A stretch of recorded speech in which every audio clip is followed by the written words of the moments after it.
here we go with the first 2.5 hours of today, which will go until about 9:30, and then I will probably join the Zoom meeting for our class.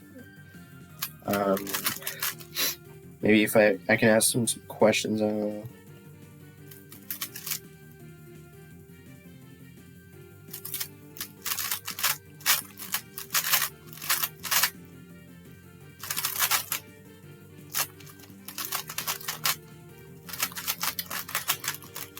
Oh boy.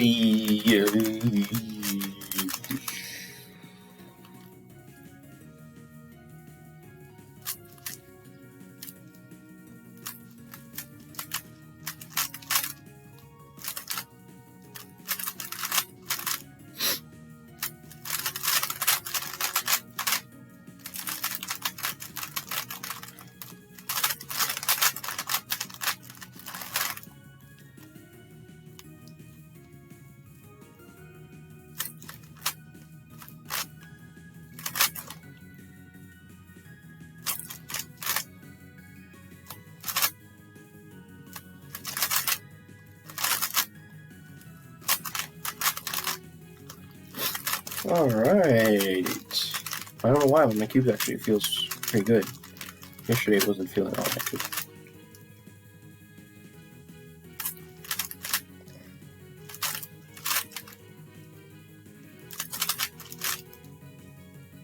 Oh my god.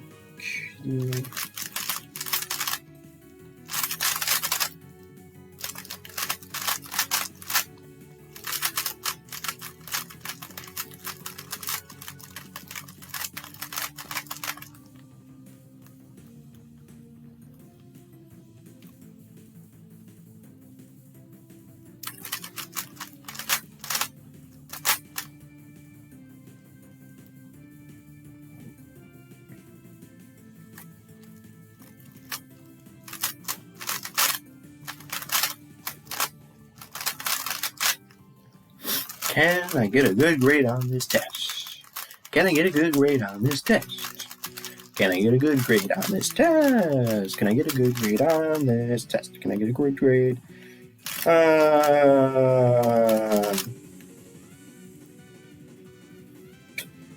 Really?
Alright.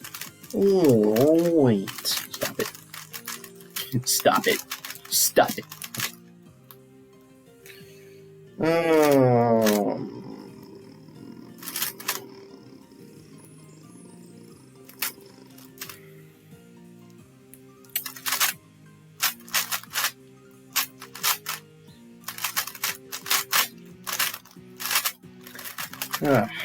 God. Stop.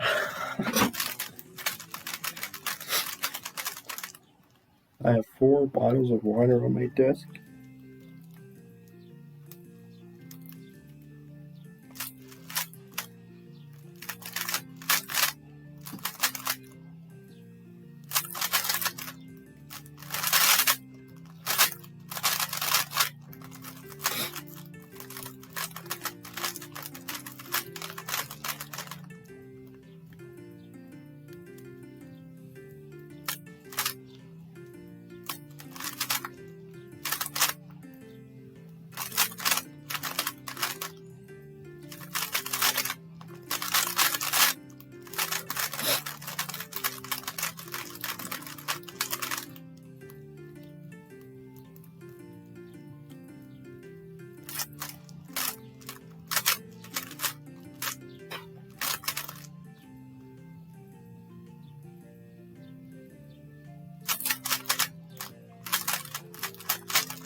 Last solve. Ghosting, ghosting, ghosting, ghosting.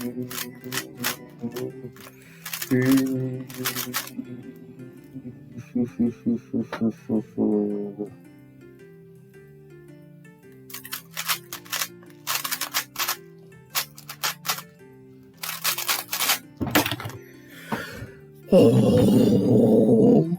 Okay. Ghosting, ghosting, ghosting, ghosting, ghosting, ghosting.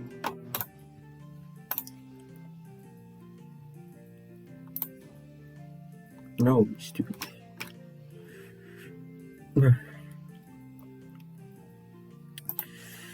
Ghosting, ghosting, ghosting, ghosting.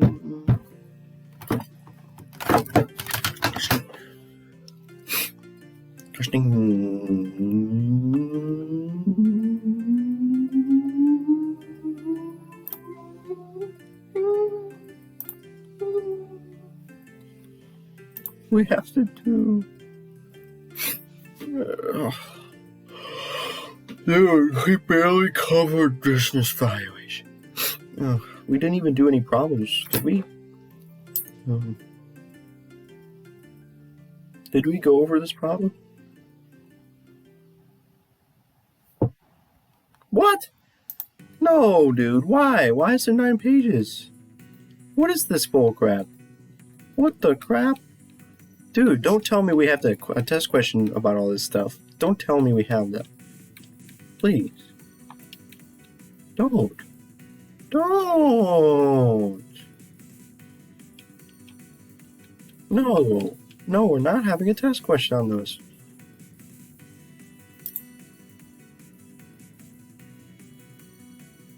What?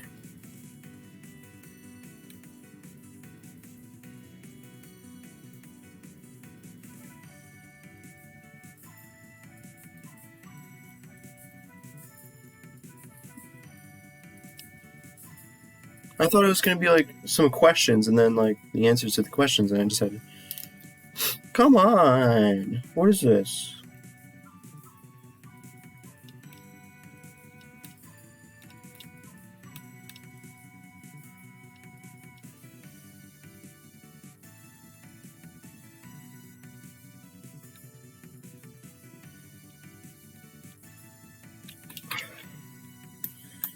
I'm not doing this. I don't even know how this is relevant.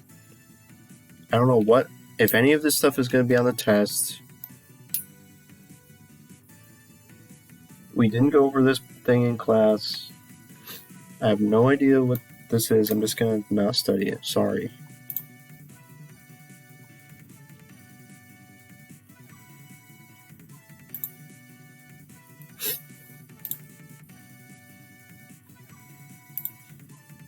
Valuing a 45% minority interest in a limited partnership.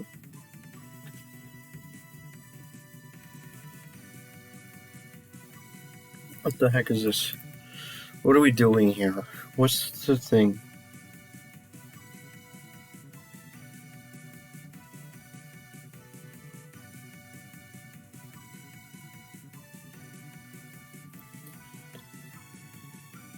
I don't know. What is this stuff? I don't know, dude.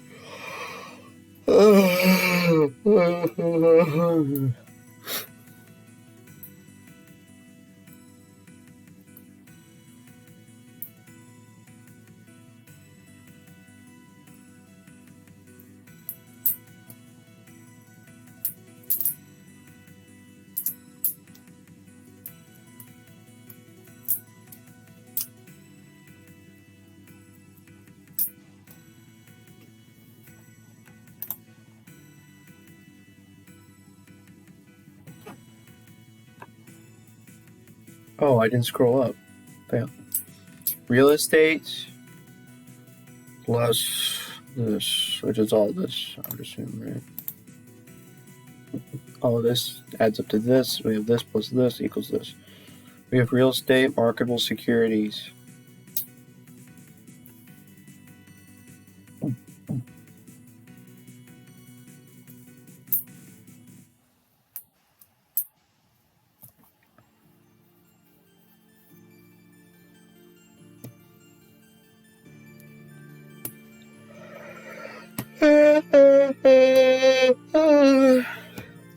Minority discount rates.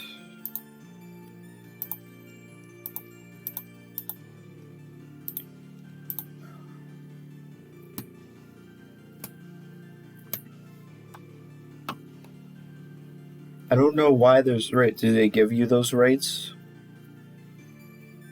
All you do is multiply this by this to get this. And then you get the discounted value as compared to this value, and then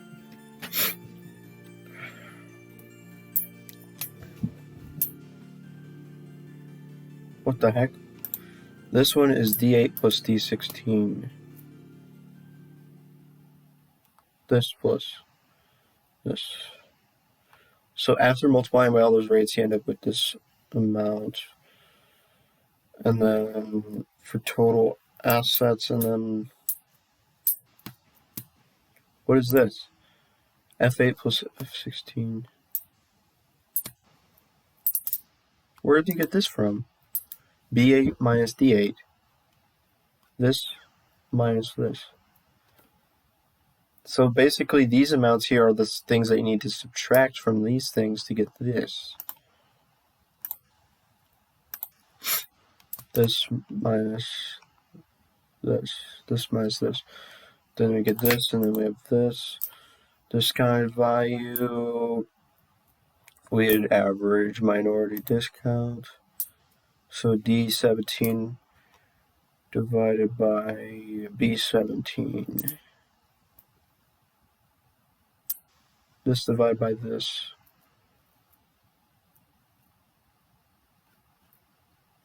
Interesting. This divided by this gets this.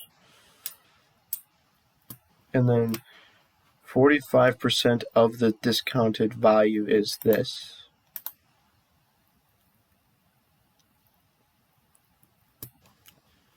Because you only own 45% of it or something. And then marketability discount is just something they got in there. And then you do 30% of this is this.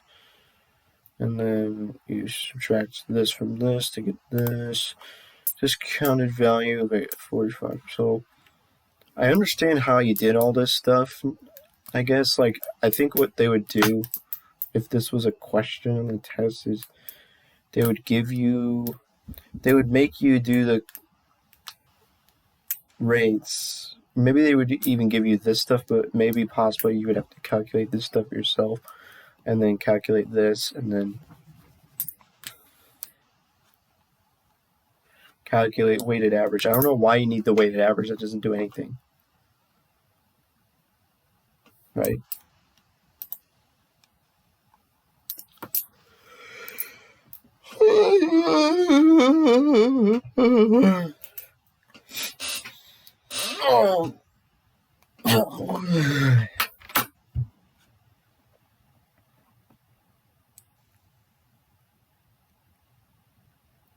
It seems pretty self-explanatory. So,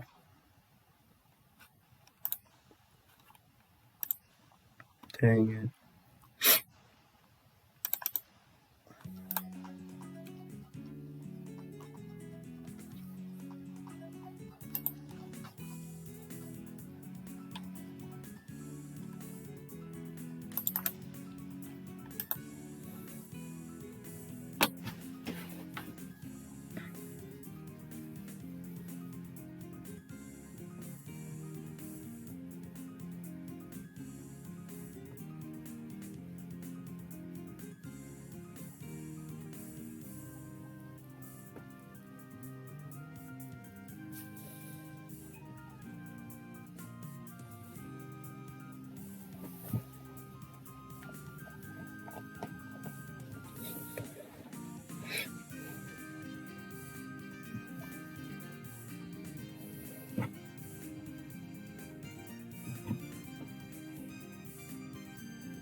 Open it.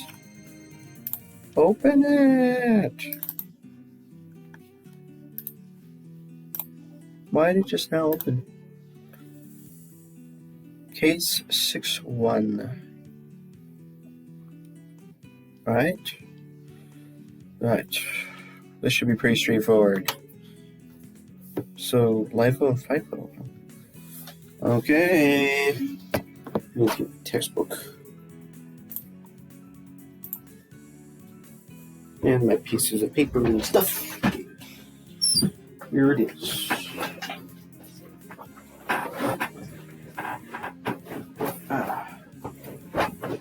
We have, hold on. We have,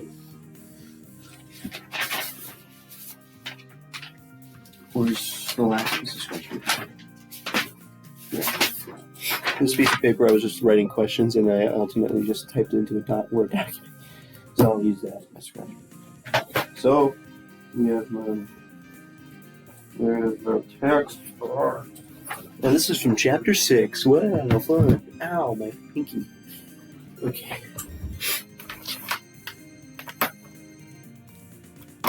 Case 6-1. Case 6-1. Strength of steel. Why does it say steel, man?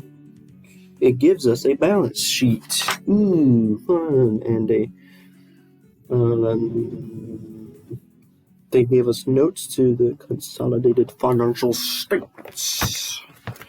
They give us the LIFO or something. Inventories are valued at the lower of cost or market. The cost of the majority of inventories is measured last in, first out method. Other inventories are measured principally at average cost and consist mostly of foreign inventories and certain raw materials. So we have inventories on LIFO with all that crap. Okay.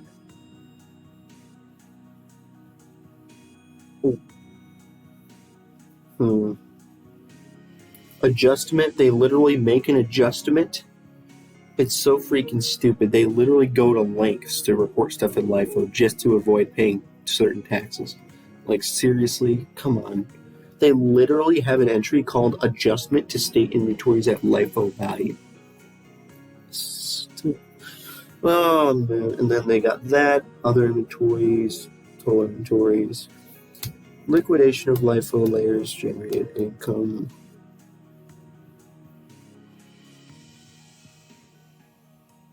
The heck does that even mean?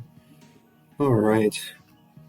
Okay, working capital. Pretty straightforward. I don't really need scratch paper. Okay, what is working capital? I'm not even going to look at it. I'm just going to do it. Okay. What is working capital at the end of 2010? So what we have to do is current assets 1404.1 minus total current liabilities 844.5, and we get 559.6. Yes. Okay. Now B, what is the balance in the LIFO reserve account at the end of 2010? LIFO reserve account. Dang, I don't know what they mean by that. I'm assuming it's the 514.2, right? Yes. This is an account used to bridge the gap between FIFO and LIFO costs when a company uses FIFO method to track its inventory but reports under the LIFO method in the preparation of its financial statements because the LIFO reserve reduces the inventory balance to the approximate correct cost. Okay. And then C, we got, if the LIFO reserve account was added to inventory at LIFO,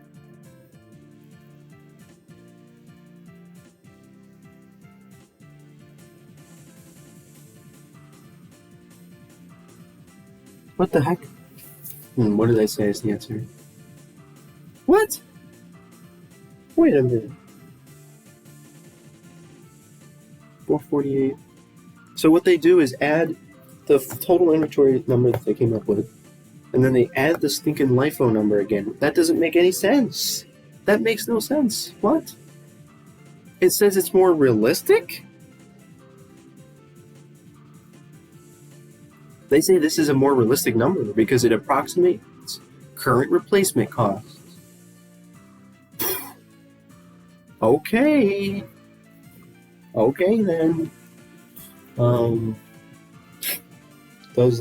use of LIFO or FIFO produce higher, lower, or the same income. Okay. Price. Number 1 is lower, number 2 is higher, and number 3 doesn't change anything.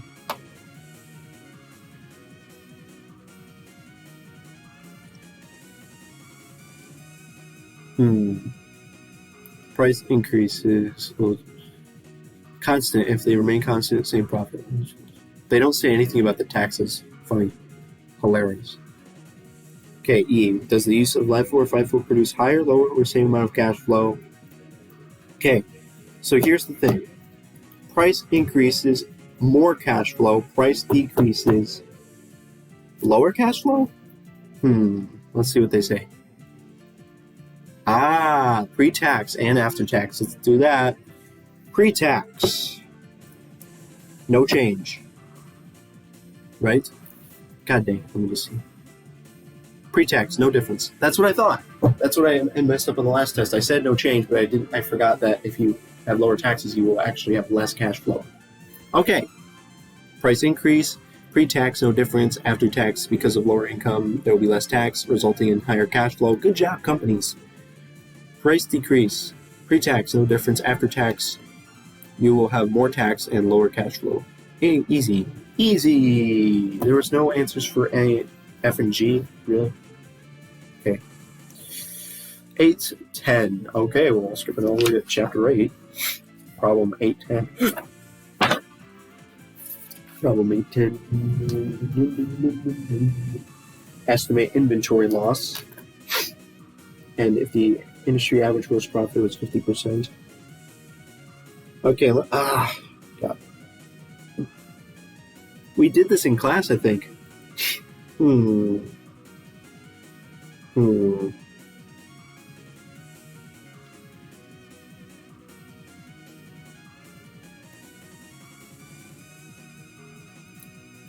going to try and figure it out myself, but I probably won't be able to.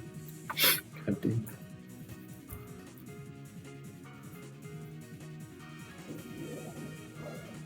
Okay, I'm just going to list all the information given.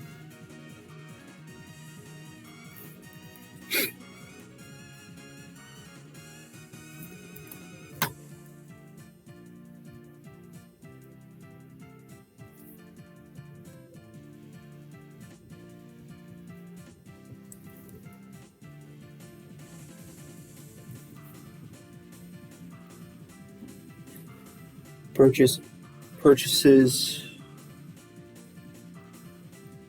equals 100,000.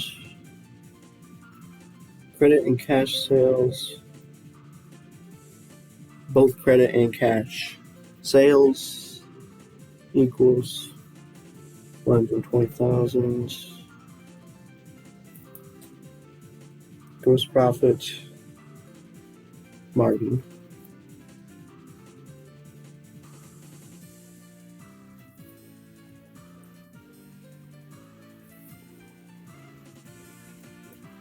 What are we trying to do? We're trying to estimate the inventory loss. Okay? So what can we figure out from this? We're trying to figure out how much inventory got burned in the fire.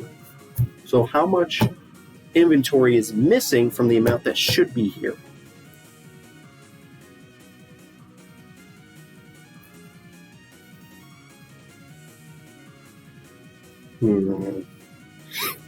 Well, we have an equation that involves purchases, beginning, and ending inventory.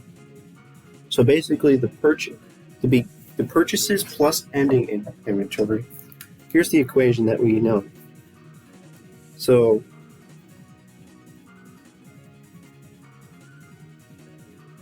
what's the equation? God dang it! Basically, like if you have beginning inventory, then you purchase this much inventory. That means the ending inventory, and then you sell a certain amount. I literally just wrote this down somewhere. Did I? Oh, God. Like, think about it logically. Basically, they purchase inventory. No, they have beginning inventory. Then they purchase this much inventory to have for a total of 110. Then they sell this much. So their ending inventory should be this much. Okay, so basically the ending inventory should be the beginning inventory plus purchases minus the sales. Minus the sales, right? So the ending inventory should be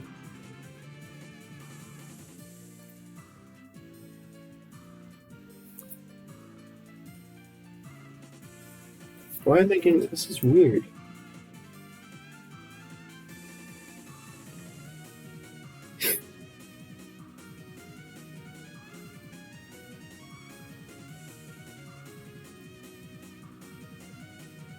No, I think it's the cost of goods sold. You don't use the sales, you use the cost of goods sold, you moron.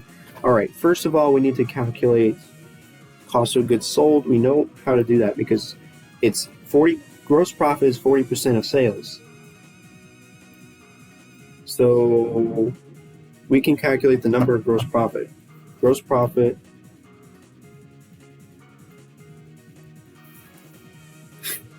So gross profit is 40% times 120,000. Gross profit is equal to 48,000. Now, cost of goods sold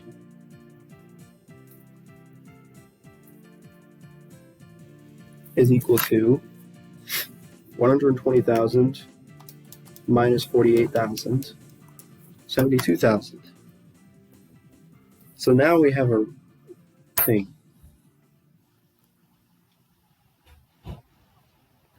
Inventory. They purchase inventory. They have beginning inventory. They purchase this much inventory for a total of 110,000.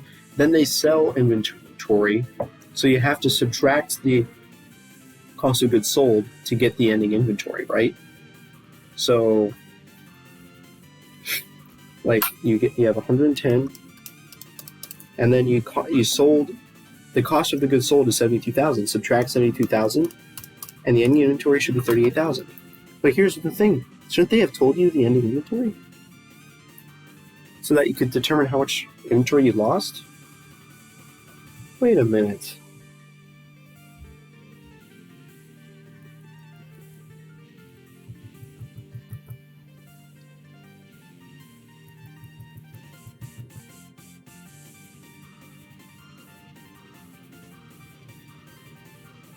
Wait, this is weird. Do they have... Is it just implied that they have no inventory left? I calculated that their ending inventory, based on this information, should be 38,000.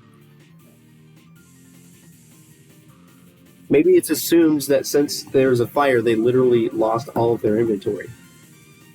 So maybe that's the answer, 38,000. Let me just see the answer for A. A. So they did come up with 38,000. This is exactly what I did. Beginning inventory plus purchases, total available, minus ending inventory equals cost of goods sold.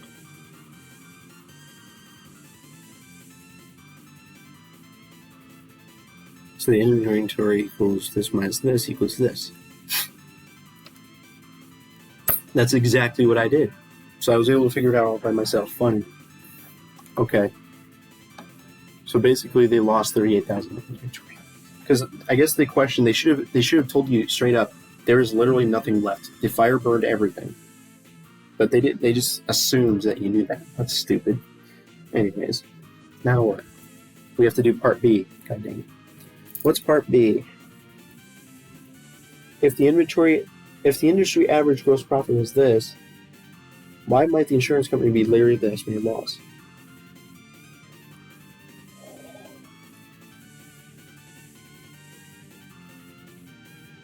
God dang it, I don't know. What did they say? Oh, come on, what?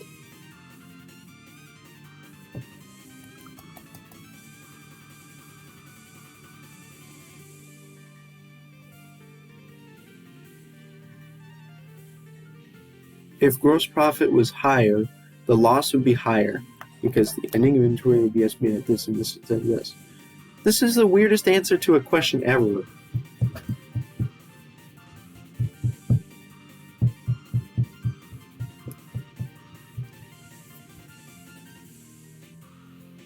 Maybe they'd be...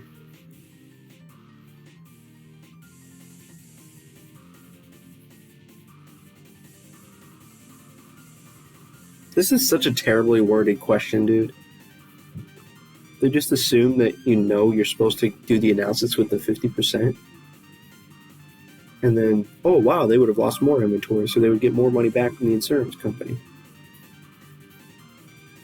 That's so weird, but at least I understand it. Anyways. That was pretty simple stuff. I probably would have been fine without even studying this. Man, come on. Don't waste my time. Right. Projections, fundamentals. This might be the thing I'm more trouble with because I don't know. Like, we never even did anything related to this until yesterday. It's gotta be this, right?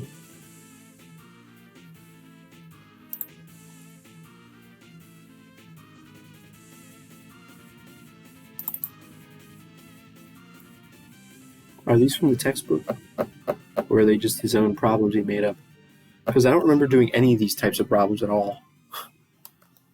He gave us the answers to this. It's fine. As long as I can get logically figure it out.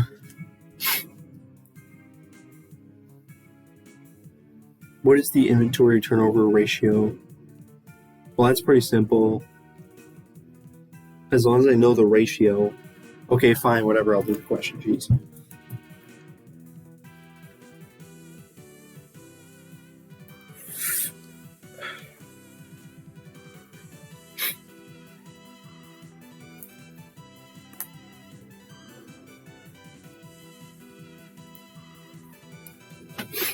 What is inventory turnover ratio? 365 times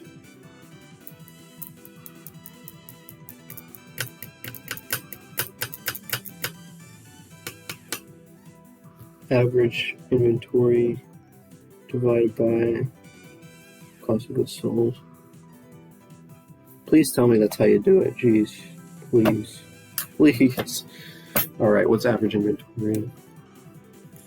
31,353 plus 30,850 divided by 2.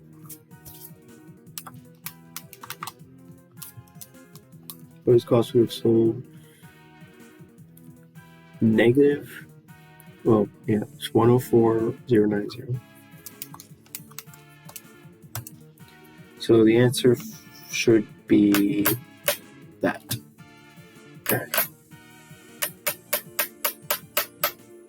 I'm such a freaking stupid idiot. I did inventory turnover in days.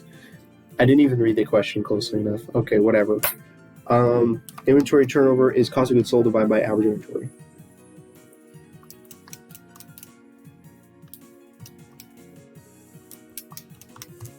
$3.35. Nice. Good job. Okay, now what? Okay, what is the level of inventory at the end of 2008? Okay, they forecast that the sales will grow by this much in 2008, and that its cost of goods sold to sales ratio will be the same in 2008 as it is in 2007. Well, this is just basic math, but we never even did this. We did this in class yesterday. I wasn't paying attention though. So, yeah.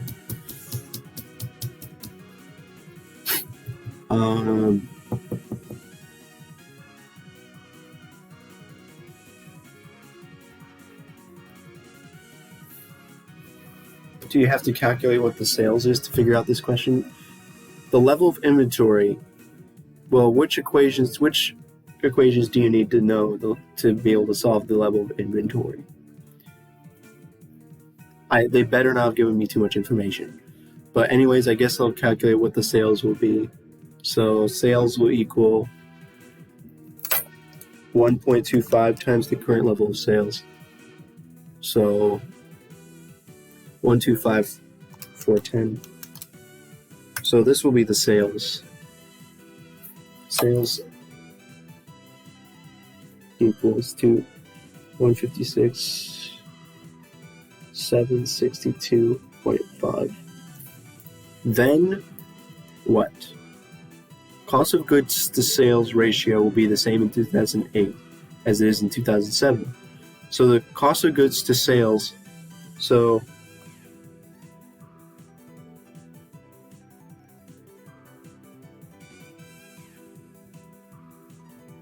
cost of goods to sales ratio will be the same in 2008 as it is in 2007. So it will be the cost of goods in 2007 divided by the sales in 2007. Cost of goods is 104,090 divided by the sales of 125,410, and it's going to be equal to 0.83. So therefore,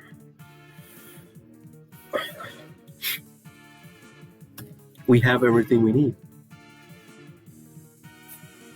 Wait, what? They gave us too much information. This is all we needed. This is all the information we needed, dude. They didn't need to give us the inventory turnover ratio. They just needed to give us the first two pieces of information because I can solve it now. All you have to do is do the sales I came up with times this number to get the cost of goods sold. Oh, I'm stupid. That solves for the cost of goods sold. Okay, never mind. Solve for cost of goods sold. And then you need to solve for the average, or for the inventory. Cost of goods sold equals the sales times that number. And it should be 130,102.5. Now, since we know cost of goods sold for this year, and we are solving for average inventory, and we know that the turnover ratio, so basically, cost of goods sold divided by average inventory equals,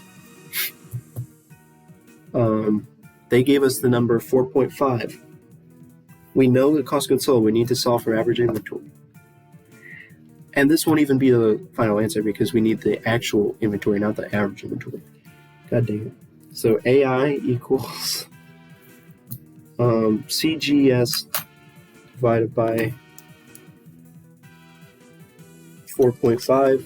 So we get 2,8 913.89. So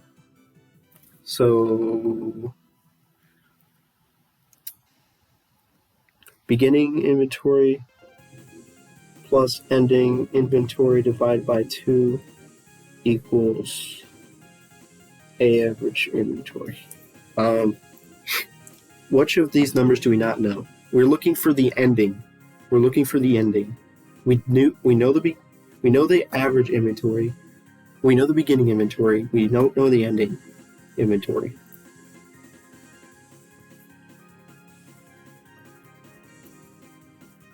Equals 2 times AI. Now I'll solve for ending.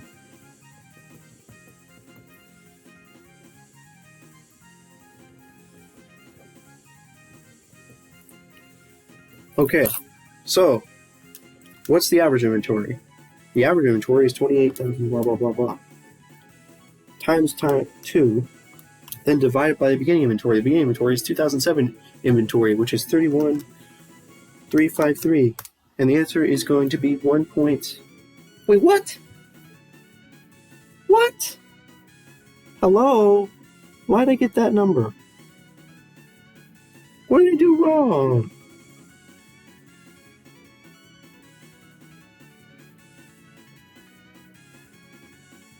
Oh, I'm an idiot. Such an idiot. I'm stupid. I can't do basic algebra.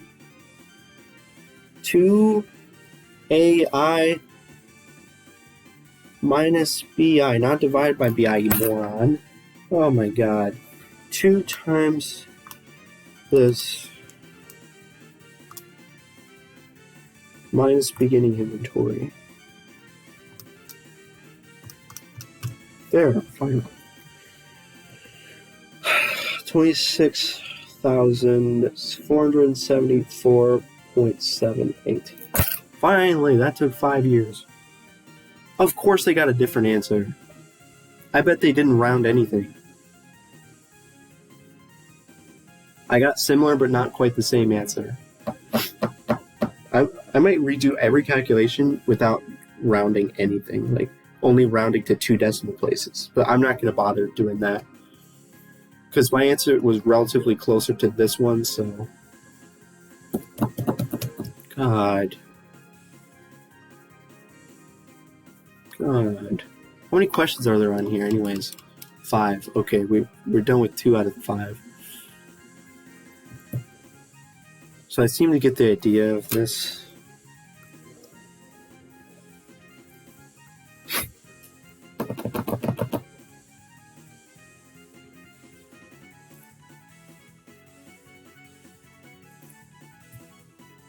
What is their projected year-end cash balance? Okay, what? They try to maintain a cash balance equivalent to approximately 30 days of sales. Sales in 2006 amounted to this, and the company expects growth of this and of this.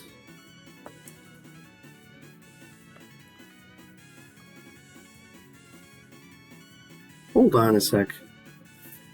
Wait, did they give us the answer right there? Why did they give us information for 2008 when we were trying to solve it for 2007?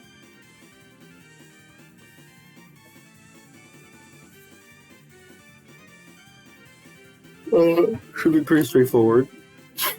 So sales in 2007 should equal 1.33 times 352,412. So 468,707.96. I don't know why we need 2008.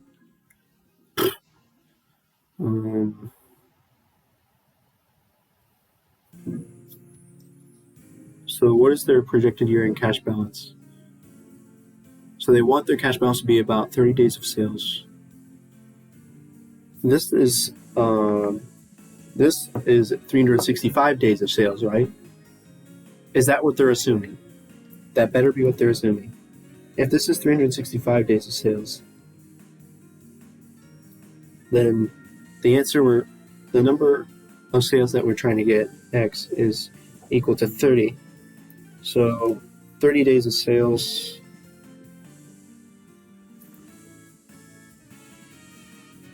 equals 30 times this divided by 365. I bet this is not what they want you to do.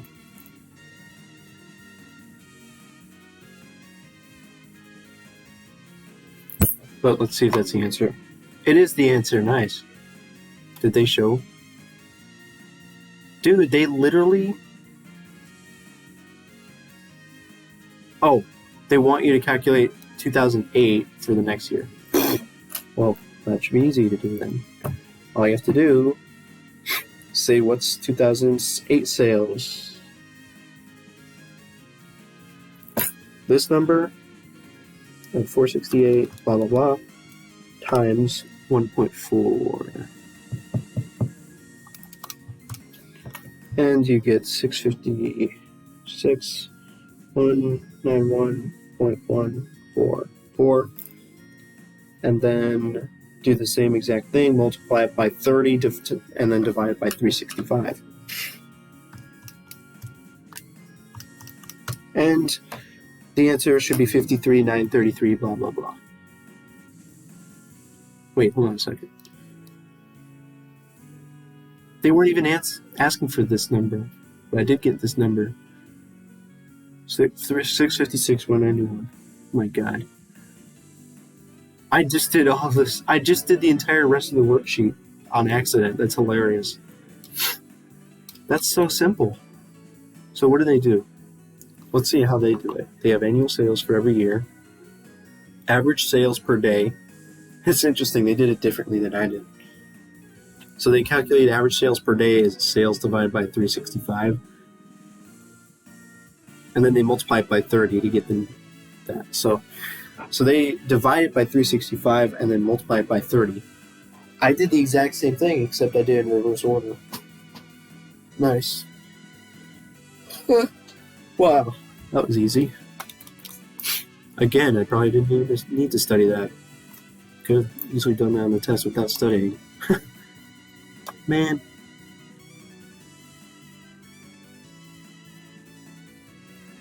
So I did not really go over this.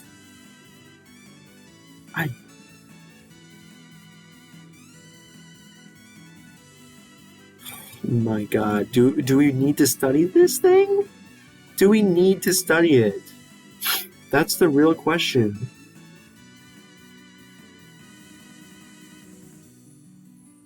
What is it called?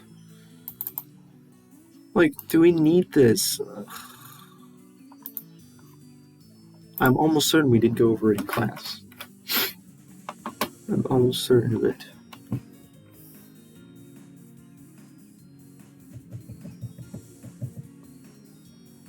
What the heck is this?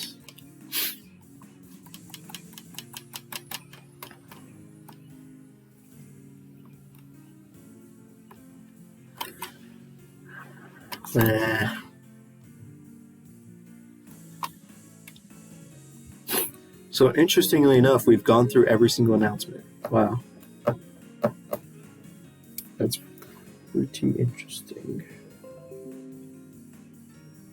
Shut up.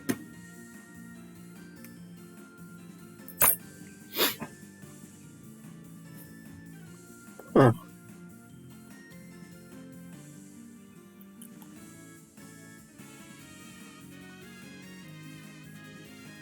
Alright, I'm going to go back to our lecture from yesterday and try to glean information about the test from it.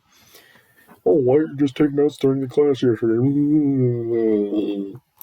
Okay.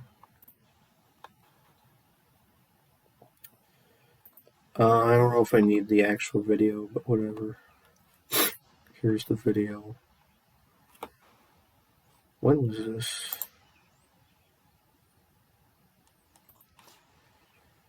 My God. Didn't even start till this point in time. Oh my god. Okay.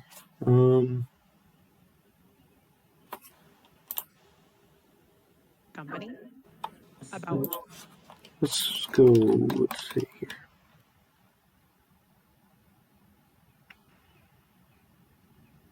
here. Let's see what I sound like. Let's see what I sound like. Cox. Really? I'm that quiet? What the heck? I literally said here. Like, clearly. Oh, come on. That sounds stupid. That sounds stupid. Why am I stupid? Really? I said, I pushed my spacebar down. I said here. Did my microphone, like, not pick up my voice that well? My god.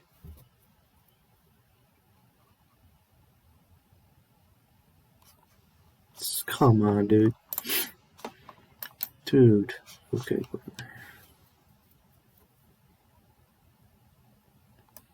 Oh, Pierce. Okay.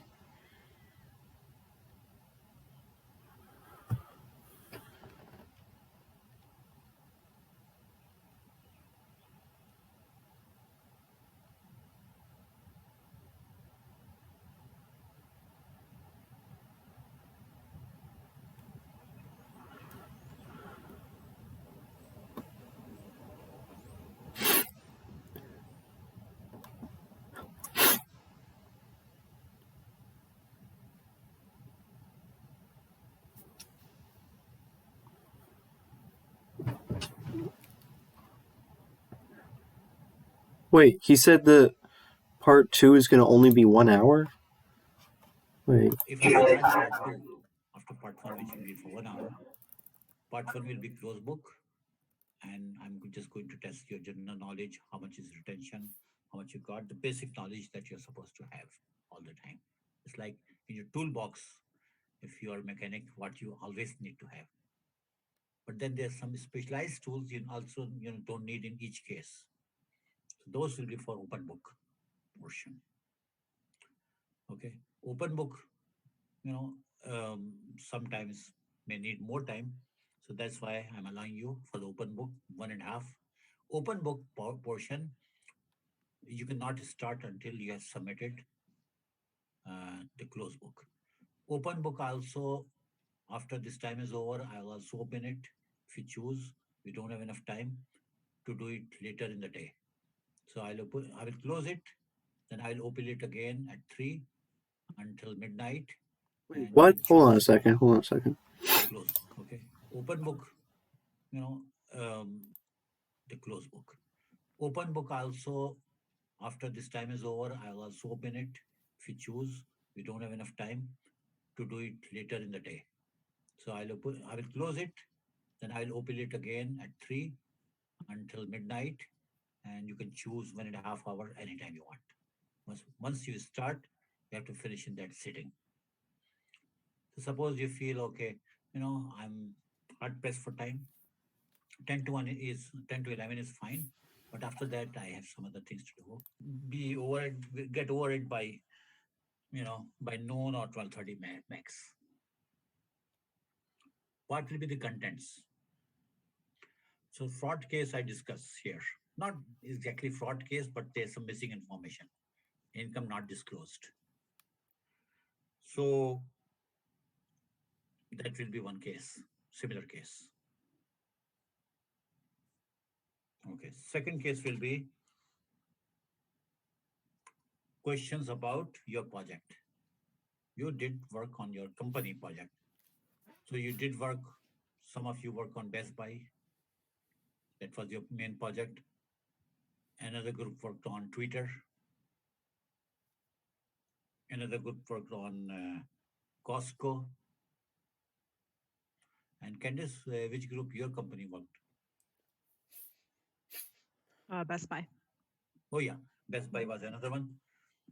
So, by the way, I didn't know Best Buy was named as one of the best companies who handled Mm. The challenges of pandemic in flying colors. Mm-hmm. I didn't know that. But anyways, so so you should know the basic information.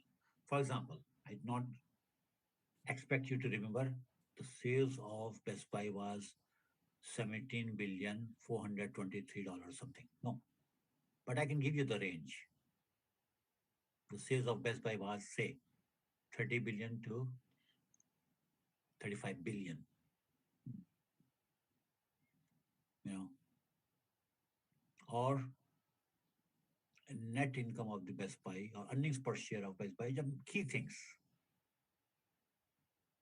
And I can just give you range. You have any idea or not? If you're talking about Best Buy, what do you think? Is it $10 billion total assets or assets are 50 billion?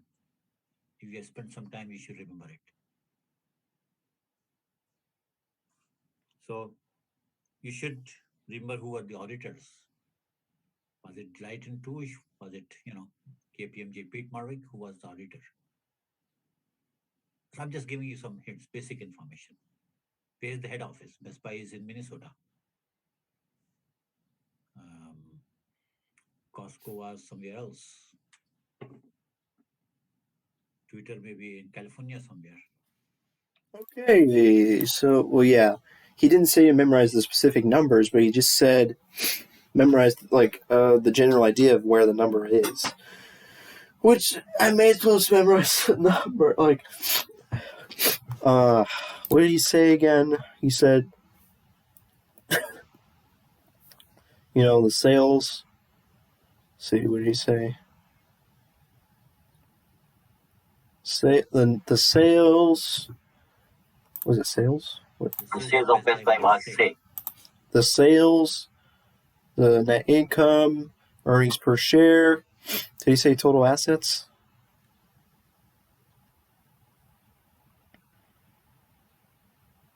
Total assets, earnings per share. Who are the auditors? And where's the location? Okay. Well, I mean, I can find some stuff there. I guess I could look at that. That's fine. Let's.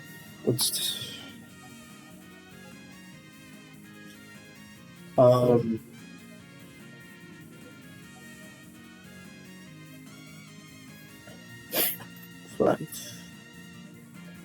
All right.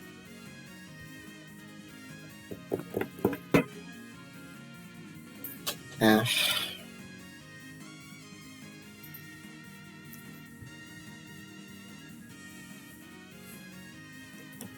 I never did look at our final thing that they turned in. I couldn't be bothered. I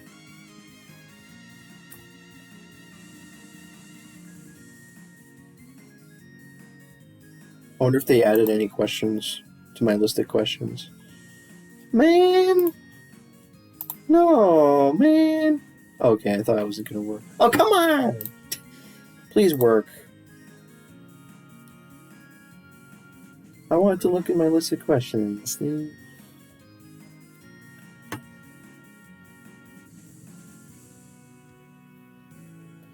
It says that they're located in Richfield, Minnesota. I guess I should write it down. Or put it in the study guide or something. I don't know. Where's my study guide?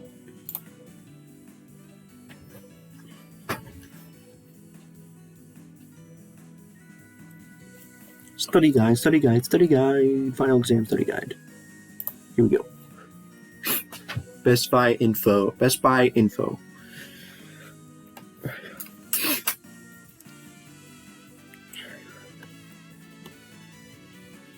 Here's my study guide. Oh my god, look at this stuff. That's a lot of stuff. Man, that might take forever to print. Oof. Alright, Best Buy. Why do I keep saying Best Buy? Location. Richfield, Minnesota. Richfield, Minnesota. Okay. Founded in 1966 in Minnesota. I don't know what information he wants. CEO Corey Berry. Just listening to some stuff that could possibly be on there. Auditor Deloitte, and that's a typo. There's not supposed to be a space there, or there's supposed to be a space right there, right? Hey, dude, lag. Okay, auditor. Okay, and then what else? What else? Major news. There's only one major news thing here. There was an investigation launched by Best Buy using an independent agency to look into the actions of Best Buy CEO Corey Berry. Oh my god. Okay. 2010. Oh man. I don't care. Right. That's really all we need. Wow, that's it. That's all we had for this thing. That's crazy. And then, well, of course, we had our attached documents. Also, please, I would like to look at the list of questions, please. Oh, here we go.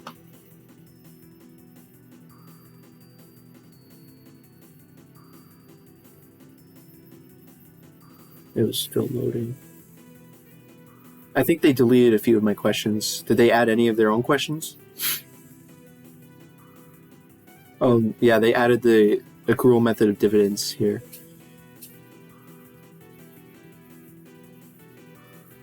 The attachment.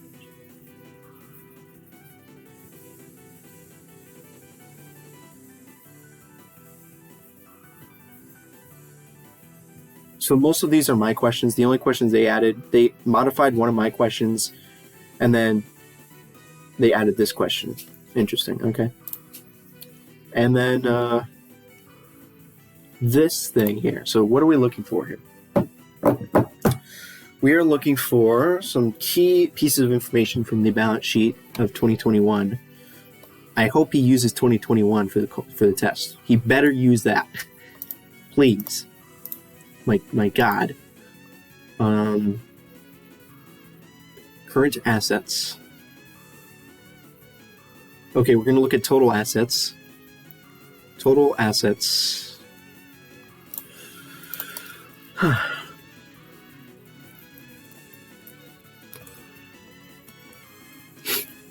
$19 billion. Holy crap. Total assets, 19 billion. Maybe just total assets, total liabilities, total equity. I don't know. What other stuff do we need?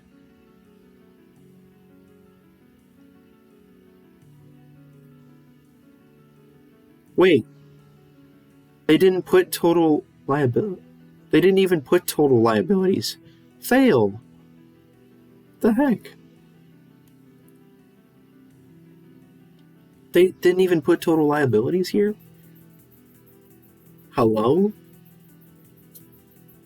Ratio analysis. If they have a debt ratio, they should have total liabilities as the denominator. Where is it? Total debt to equity. Okay, so for total debt, they have 33, 34, 35, and 36. This plus this plus this plus this. Well, guess what? I'm just gonna use their incomes. I'm just gonna use their own report. I'm not gonna use ours because I don't want to get anything wrong.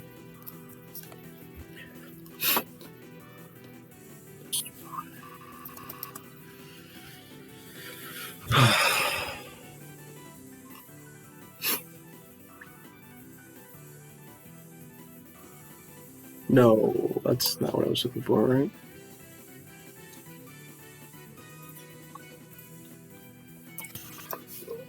Stop.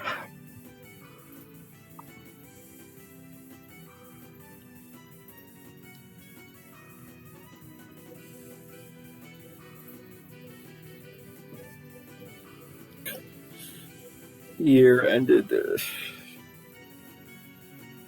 January 30th, 2021.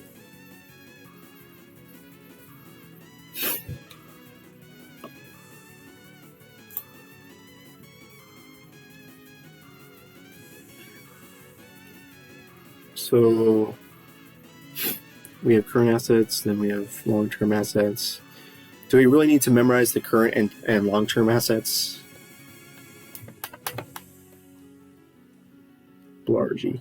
Do we need to memorize the cash? Please don't make us memorize that, dude. Jeez.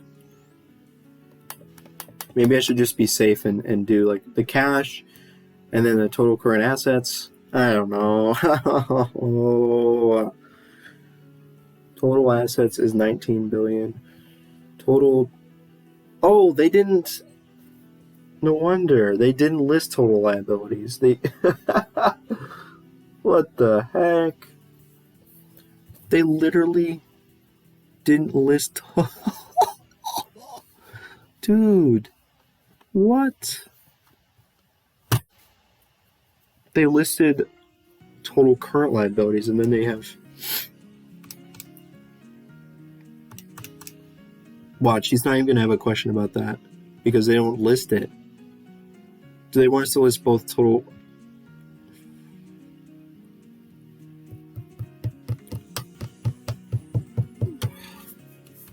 You know what?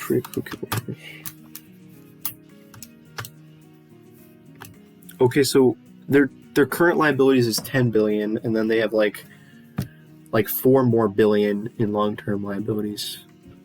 So it's like 14 billion. Whatever. 10, 521 plus 2012 plus 694 plus 1253. Yeah, it's like 14 billion. 10 in current and 14 in total. And then equity is, total equity is, we'll put liabilities.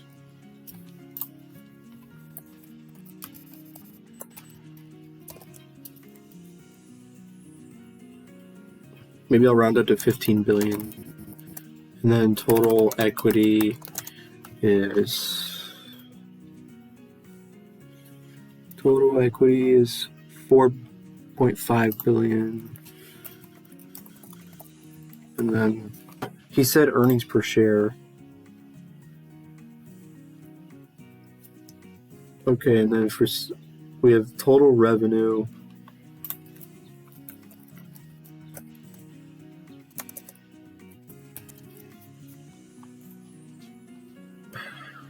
$47 billion.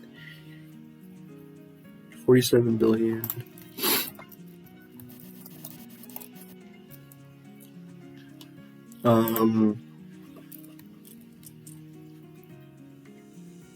Do we need to memorize gross profit?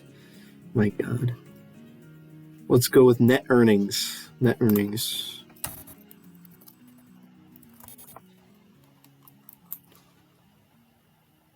We have 1.7 and 1.8 billion. 1.8 billion.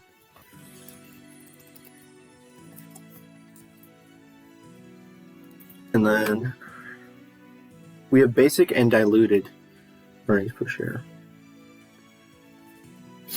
EPS will go 6.9. EPS will be 6.9.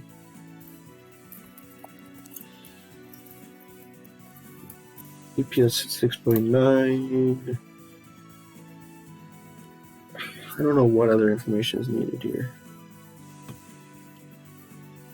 Wait, did I even... Maybe I should look at their retained earnings. I don't know. Do we need to memorize the number of shares of stock that they have? the retained earnings is $4.2 billion, which is the vast majority of their equity. The vast majority of their equity is that. How the heck do they have they only have 26 million of common stock? I guess they don't really need to finance using common stock that much.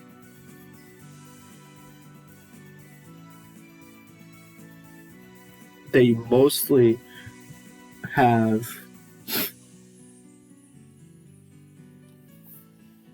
retained earnings and accumulated and other comprehensive income to equal a total equity of 4.5 billion, and the retained earnings is 4.2 billion. Fine, whatever.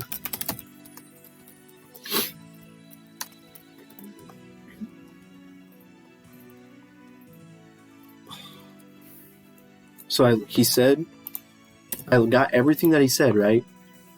And he explicitly stated we need to know the auditor, we need to know the sales revenue, we need to know the net income, earnings per share.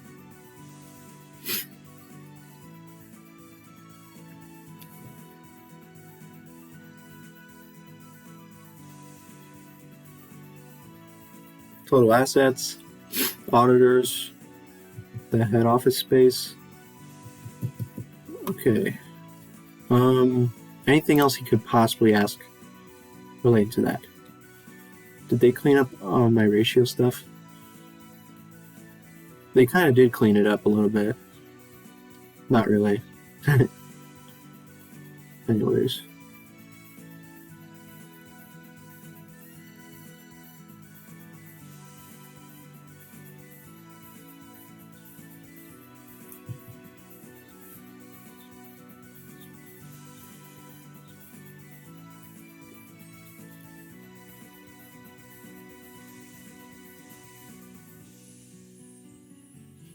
Wait, this makes no sense.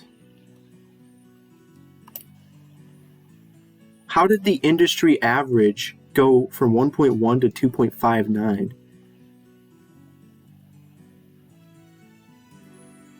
How did it change that much? Anyways,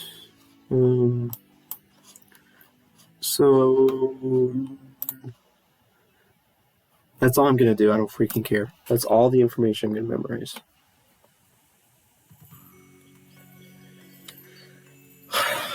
Okay. What else?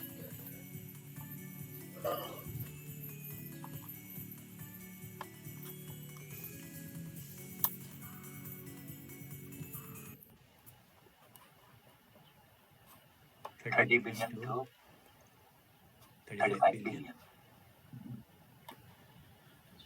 No. All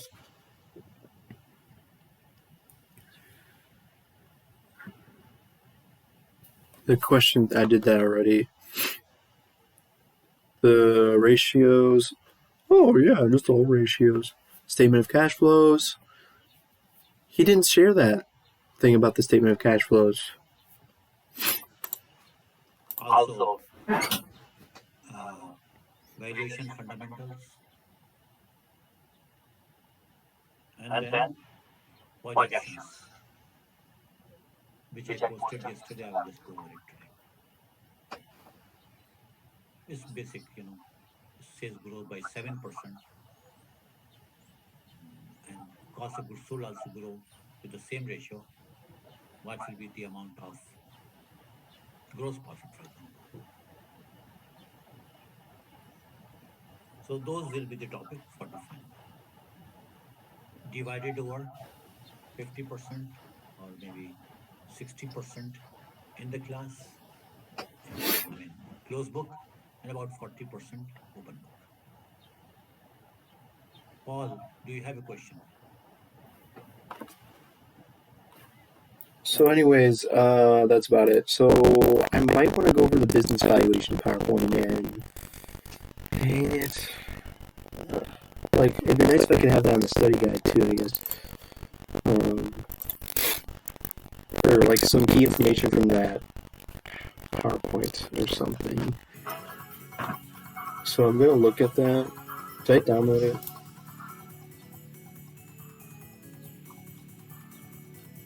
Of course I don't want to.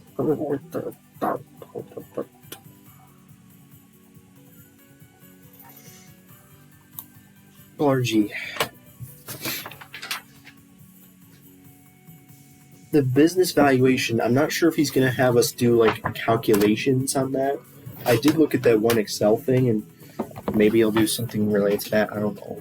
I have no idea. He just said business valuation, fundamentals. He didn't actually explain what stuff is going to be on the test. That's not helpful at all. Okay, this cord from the TV is getting very annoying. Fix it.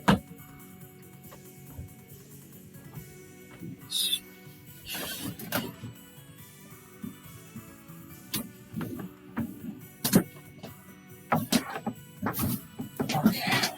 When I fixed it, possibly.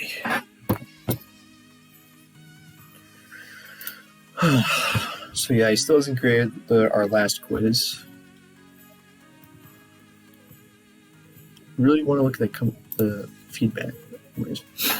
Oh, this stuff again. God dang it. Okay, if I see anything that's like something I might not remember, but might be on the test, like just the key basic points about this. That's all I need to know.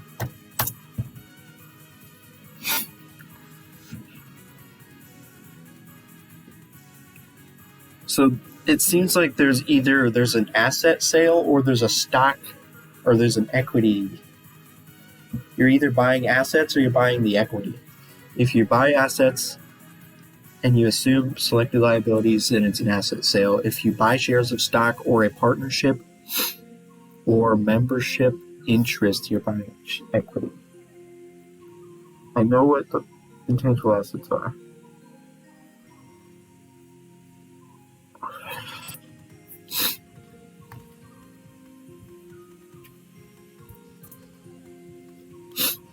Who wants evaluation? Business owners.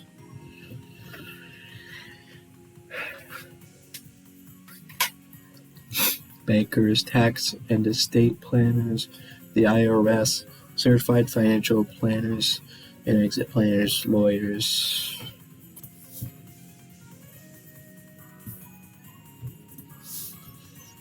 Common purposes include mergers and acquisitions, litigation and ownership disputes, estate, gift and income tax, divorce, dissenters, rights, shareholder oppression, employee stock ownership plan, stock option plan, compensation structure, business planning. Well, I need to know the purpose. So there's different. You need to know which date to use, the standard of value, which is either fair market value, fair value, or investment value, or intrinsic value, premise of value, which is either going concern or liquidation, and the level of discounts to take if applicable, lack of control or a lack of marketability.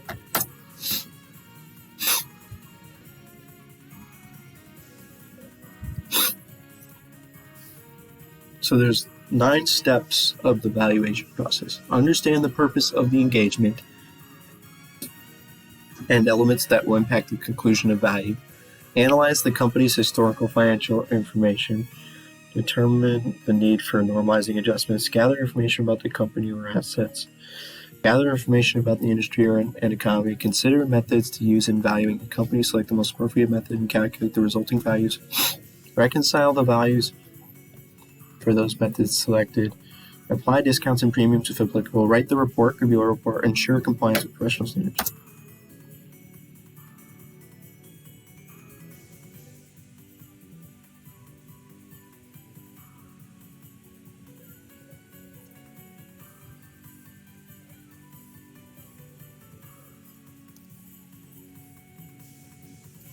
Now, evaluation date. It depends based on all this stuff. But there's no way we need to memorize all this stuff, right?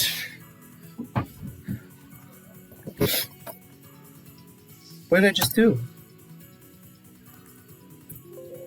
What was that?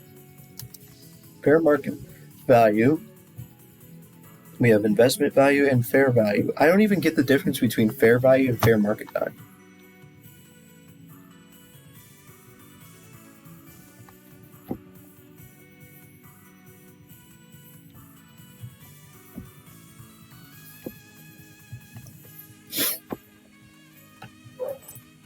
Wait, what's investment value?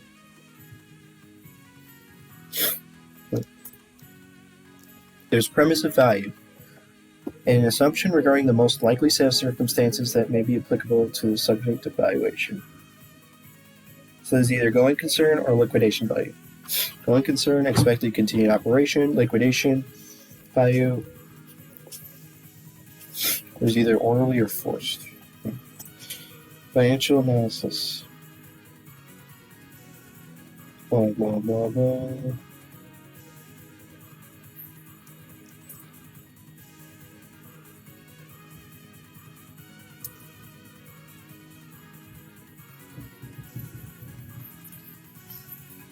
And then there's 3 valuation methods: asset method, market method, and income method. Asset method, based on the fair market value of the assets net of liabilities. Market method, guideline, I don't know how the explanation doesn't really say. Consider all 3 methods. So, asset method.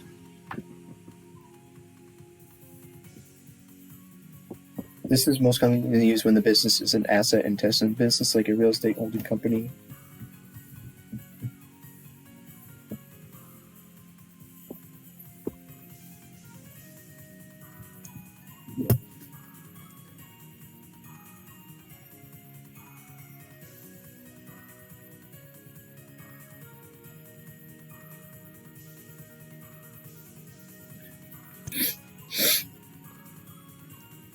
That'd be hilarious if he had us do like some random math question relating to this.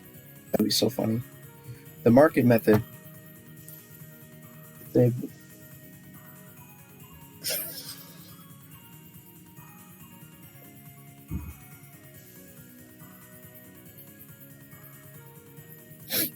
don't get what this means.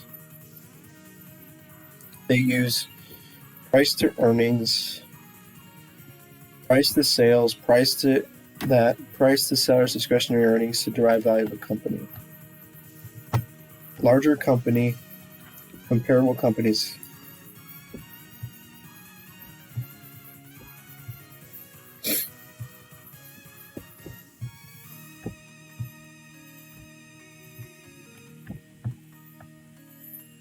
There's either guideline public company method and guideline company transactions method.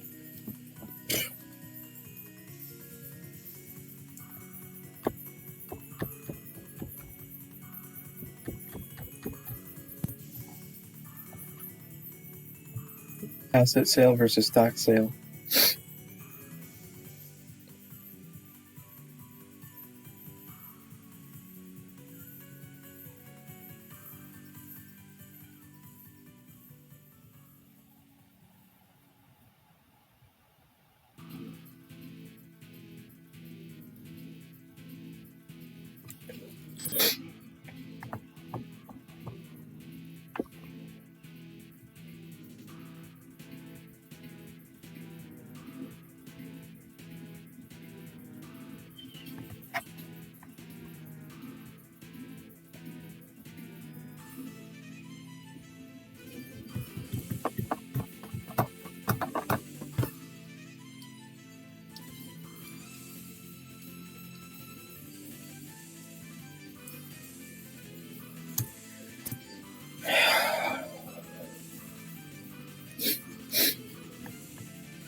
You know,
Alright. Well, I really hope we don't have to do any calculations on it based on that stuff. Oh, man. Anything else besides what's on the study guide? Anything else? See what his original email was. See if I missed anything from that email.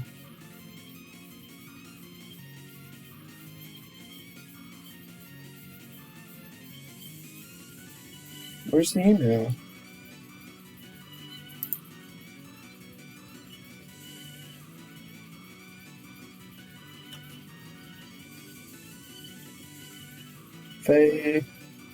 Here we go, fine. This was sent on the 8th. Basic ratios fraud case. I did the fraud case already. Earnings management, inventory management, business valuation basic. A few questions about company research. Alright, I think we're good. We just gotta study my study guide and then we're fine. Oh. Is there any way I can reduce the number of pages? That's a lot of pages. I don't think I can. Most of it's just pictures of the textbook. All this stuff at the bottom doesn't add any extra pages. Alright, as long as I study this, it should be good. This is 12 pages. It's going to be 6 pages total because I have both sides. And we have about 1.5 hours till the test.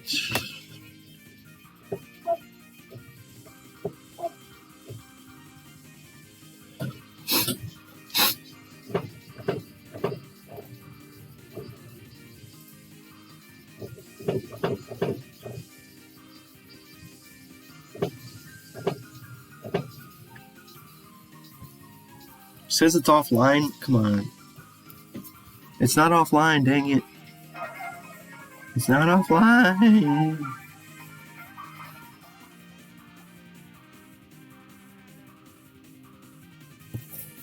Hello? Oh. Okay. Honestly, I don't know. I know there's going to be some questions. There's got to be some questions I won't be able to answer, right? That's what happened in the last test. But I feel like I did the best I really could. No, I didn't do the best I could, but I did a decent enough job preparing for this test that I should be fine. I should be fine.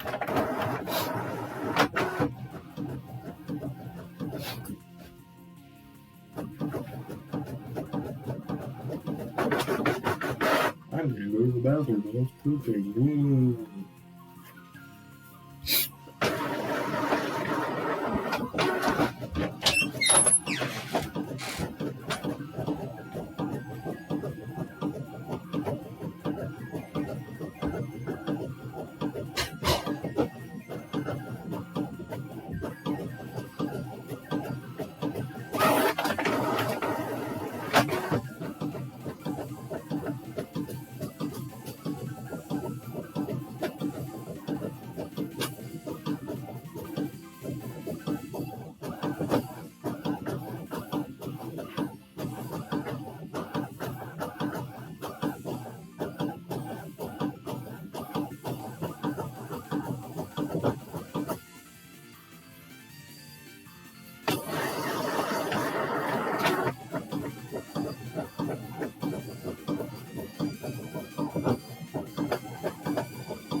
printing thing startled me for some reason.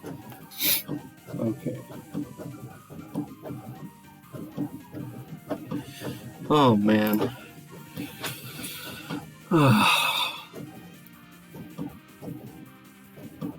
How long will it take me to study the study guide? And then study it again until I finally memorize all this stuff. And most of the stuff is just review, but still. Some of it's not exactly a review, like the FIFO and LIFO thing. I really don't know if I get that very well. I'm going to have to study that more thoroughly than the other stuff. I'm still not done printing. Oh.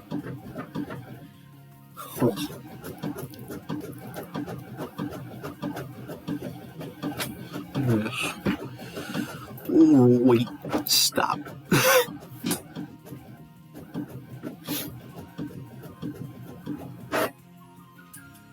Is it done yet? No, it's still not done. Jeez. Okay.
Oh, why is it taking so long? How many pages is it complete? Okay, fine. Jeez. It looks so weird. Okay, is that everything? Is this in order? Why does it do it in reverse or anything? Uh-oh. I think I might be running out of ink. Because the last page was kind of bad quality. It's so weird how the color of it is like a weird color.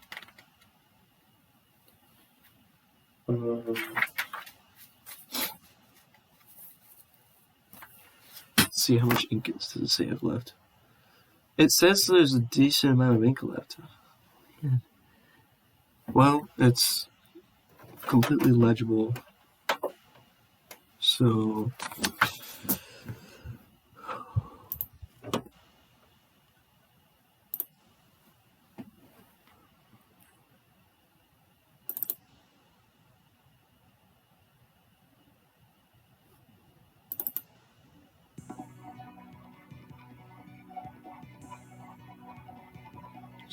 yeah.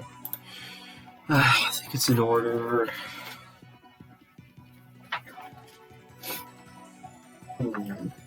Wait a minute. Oh, yeah, definitely. Should be in order. Alright. That's 12 pages of stuff on a study guide. That's fun. And this doesn't even cover everything that's on the test. This is just the stuff I want to study. Oh, man. Where did I put that stapler I used that one time? Is it still on my desk somewhere? Or did I put it in my desk? Inside a part of my desk, like down here, right? Yes, thank you. Ask me for being sensitive.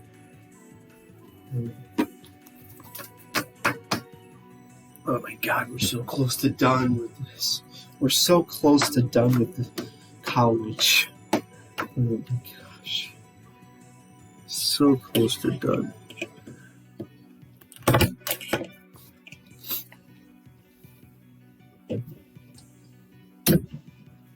Here we go. What are operating, investing, and financing activities? just it's good to review it these once, just in case I'm stupid. So, operating activities include we have sale of goods and services. We have the return on loans, which is interest. We have the return on equity securities, which is dividends.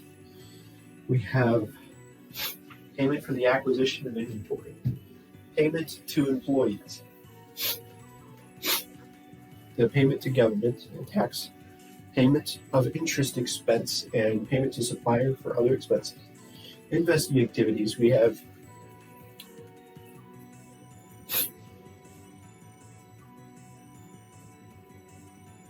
so if you give out a loan and then you get back the loan, that's considered investment. If you give out a loan, think about it. If you give out a loan, you are investing by giving out that loan, of course. And then sale of debt or equity securities of other corporations. So, like if you buy a debt or equity security of a different corporation, that means you're investing. That seems pretty self-explanatory. And then if you sell that, that is considered part of investing. And then if the sale or buying property, plant, and equipment. Financing activities. We have sale of equity securities of your own company. Basically, if other companies are providing you money by either buying up your stocks or giving you loans. Actually, yeah. So if they're giving you buying your bonds and stocks, and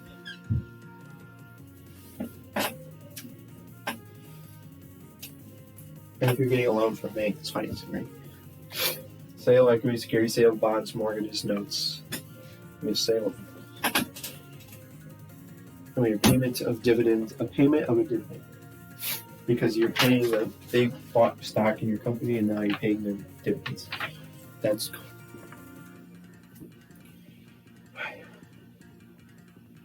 Payment of amounts. Well, if you borrow money, then you pay it back. Okay. Next. This one's so weird. I think it's because there was a shadow. It's a weird dark color here. And so here's how you do a statement of cash flows. Oh, this was confusing, but here's how you make adjustments to the statement of cash flows. You calculate the cash inflow and the cash outflow. Here's how you calculate the cash inflow. You look at your revenue accounts and make adjustments, and that's your cash inflow. And for the adjustments, I can remember this. You do the opposite for assets. You do the opposite for assets, right? For revenue accounts, you do. Yes. And then you do the same sign for liabilities. And for expenses, you do the exact opposite. You actually do the same sign for assets and the opposite sign for liabilities.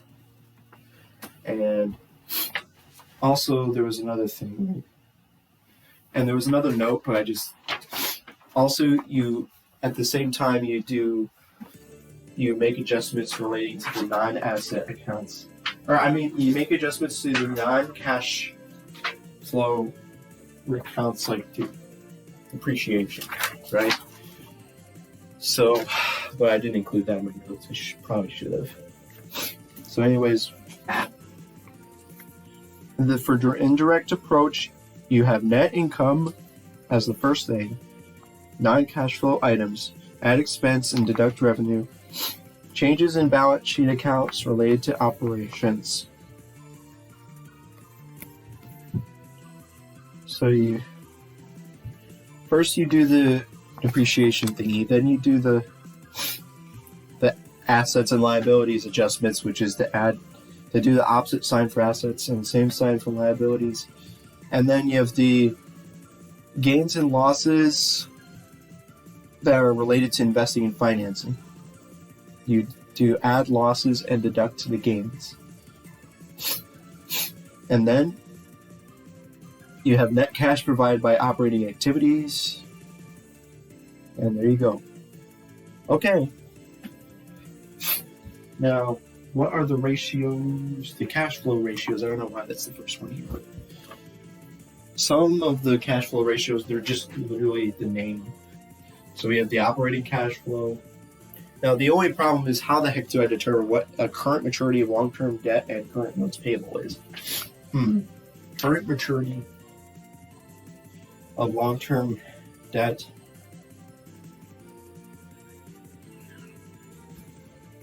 and current notes payable. Okay. I should be able to get that. If that's a test question, they give you like a balance sheet and they say determine what this ratio is. I should be able to do it, right? That'd be hilarious if I didn't do it, but whatever. We have the operating cash flow divided by total debt. We have the operating cash flow per share. What is that? Well, it's very similar to earnings per share. You have operating cash flow. Do you subtract preferred dividends again? And then divide by the diluted earnings per share before non-recurring items? Oh, come on, I hate my life.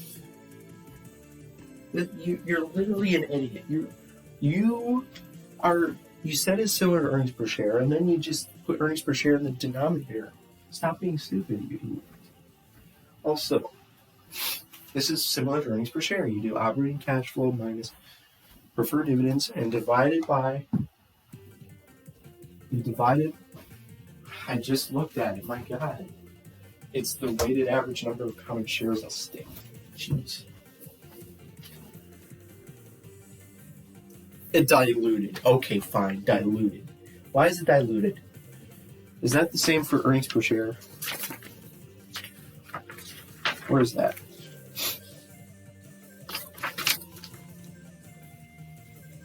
Wait, why do I have that as a separate picture? Okay, whatever. Where's earnings per share? They don't have diluted in earnings per share, but for the cash flow earnings per share, they do have diluted weighted average common shares outstanding. Fine. Operating cash flow divided by cash dividends. Okay. Liquidity. What is days sales and receivables? I love everything. Okay. Days sales and receivables is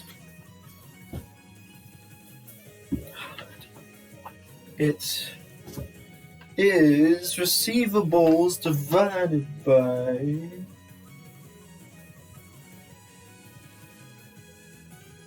sales.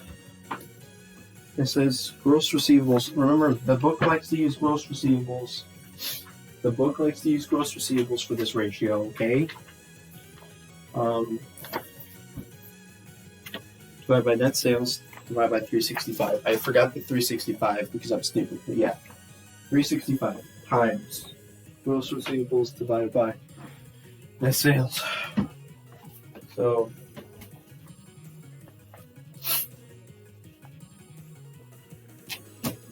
what is average? What's accounts receivable turnover? All right, accounts receivable turnover is sales. That's sales divided by average gross receivables. What is accounts receivable turnover in days? 365 times average gross receivables divided by net sales.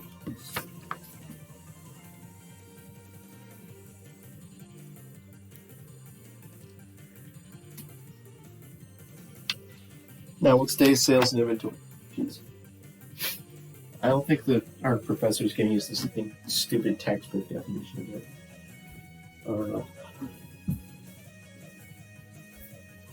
But anyways, days sales service. Days Sales and inventory. We have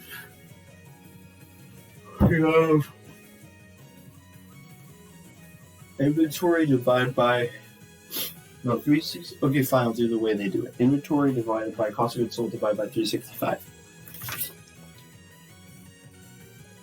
And what's inventory turnover? Inventory turnover is cost of goods sold divided by average inventory.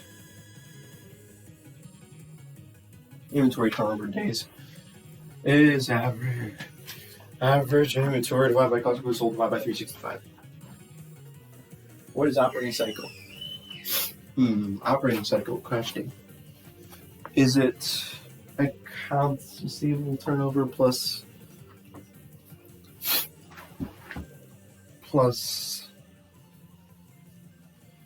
inventory turnover? Let's see. Accounts receivable turnover in days plus inventory turnover in days. So the operating cycle is the accounts receivable turnover in days plus the inventory turnover in days. Why? Am I getting a headache?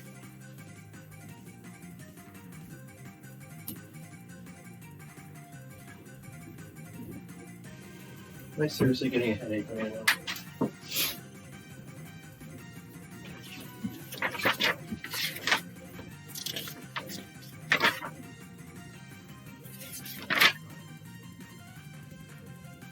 I think it was a little bit excessive with the LIFO and FIFO thing. Like, that takes up more than half of this study guide when it should have not taken that much space. But anyways, what are we on here? Operating cycle is accounts receivable turnover in days plus inventory turnover in days. And what's working capital? Current assets minus current liabilities. What is current ratio? Current assets divided by current liabilities. What is the asset test ratio? Cash plus marketable securities plus accounts receivable divided by current liabilities. Net receivables. They don't say accounts receivable, they say net receivables. Well, of course, that's right. Net receivables. What is the cash ratio? Cash plus marketable securities divided by current liabilities. What is sales to working capital? Sales divided by working capital. Duh. I just don't know, like, what's the implication of a sales to working capital ratio? I don't really know. I can't really be bothered to figure it out, so too bad.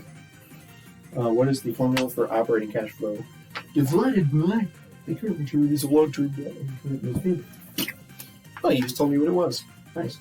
Long-term debt payability. Where is times interest earned? Oh my god. I don't know if I can remember times interest earned. That was such a long time ago. But let's see. It was basically...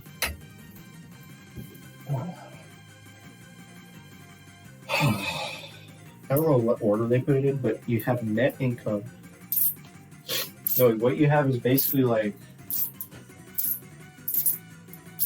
earnings before interest and taxes, right? It's like, basically it's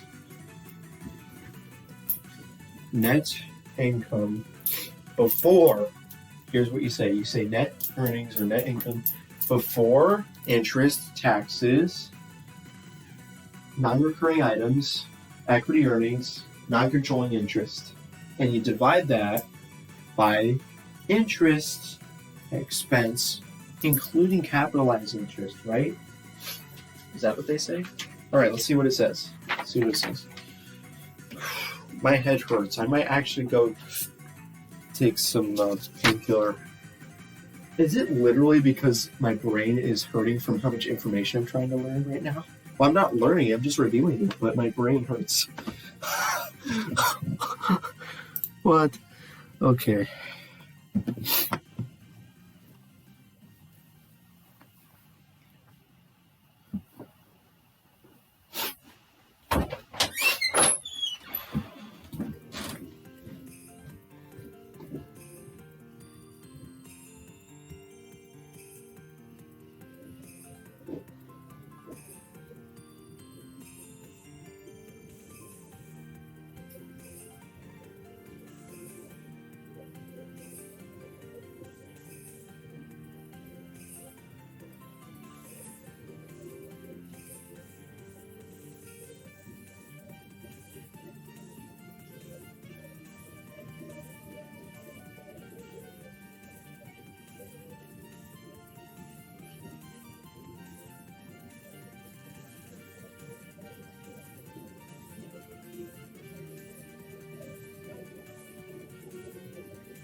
Okay, that took 5 years. But anyways, I took ibuprofen. And man, we only have about 1 hour left. Okay. Oh man. So many ratios, dude. What are we looking at? Okay, recurring earnings. So they call it recurring earnings. That's kind of what I meant. So you exclude interest expense, you exclude tax expense, you exclude equity earnings, non-controlling interest, divided by interest expense, including capitalized interest, fixed charge coverage. What's the difference between times interest earned and fixed charge coverage?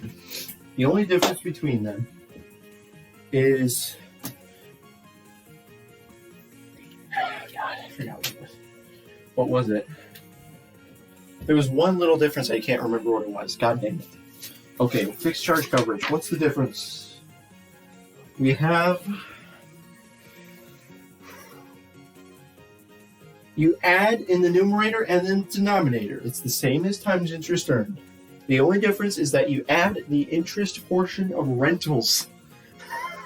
Dude, what does that even mean? Add the interest portion of rentals? Well, they should basically just tell you what that is in the question, if there's a question mark. Right? Or you should be able to find that information somewhere. So they add the interest portion of rentals in both the numerator and denominator. Whew. My God. Right, we got that. I'm probably going to look over this stuff once, except for the LIFO and FIFO thing, because that's the thing I was most confused about on the last test. Oh my. What's the debt ratio? It's the total liabilities divided by total assets. What is the debt to equity ratio? It is total liabilities divided by total equity. What is debt to tangible net worth ratio? Debt to tangible net worth. I don't remember. That was more of an obscure one. Damn it. Debt to tangible net worth. Total liabilities divided by... It's basically the total equity minus intangible. Right? Is that what it is? Hold on a second. Oh, I was right. Total liabilities divided by shareholders' equity minus intangible assets. That's cool. And what is the operating cash flow divided by total cash? Well, that's what it is. What about profitability? What's the net profit margin? Oh my God, they have a more complicated way of doing it than normal. Net profit margin.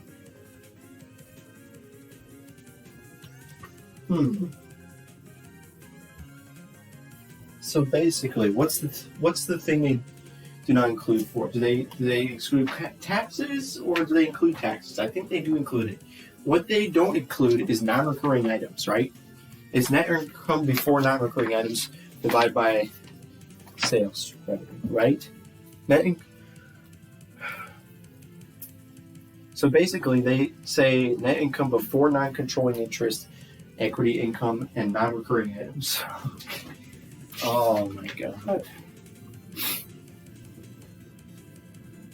Because non-controlling interest and equity income are recurring, but they don't want to include that ratio. Oh man, I'm gonna get so confused on some of that stuff, if that's even part of the test. So net profit margin is net income before non-controlling interest, equity income, and non-recurring items divided by net sales. What is total asset turnover? Net sales divided by total assets, right? Oh, it's actually average total assets. Great. Man, I'm gonna get so confused by this stuff, dude. I'm gonna get so confused. The total asset turnover is the net sales divided by average total assets. What about the operating income mark? Or no, what's the return on assets? God, I don't think I'm going to remember a lot of this stuff, honestly. Return on assets should be net. It should be net income before.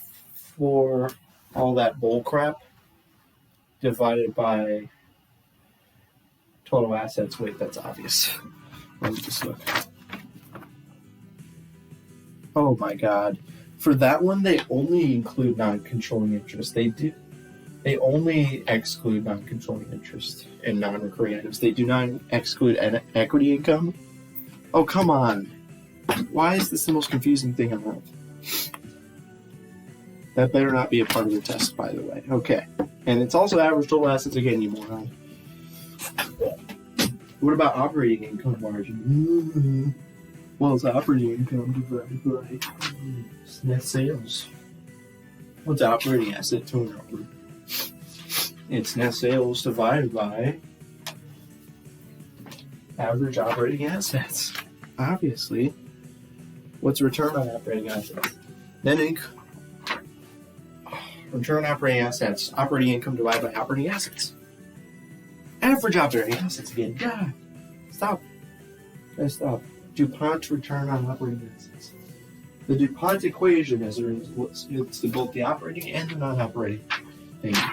The DuPont equation is that the return on assets equals the asset, the net, it equals the profit margin, it equals the net profit margin times the total asset turnover.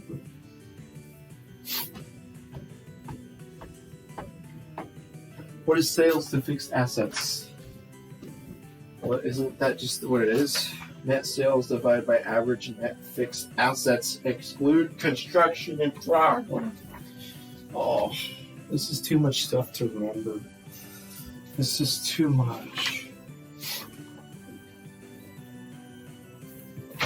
Dude.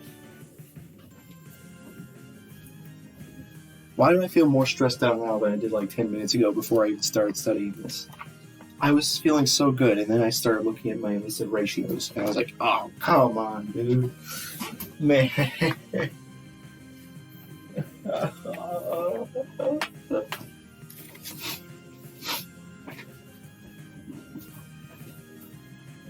Oh.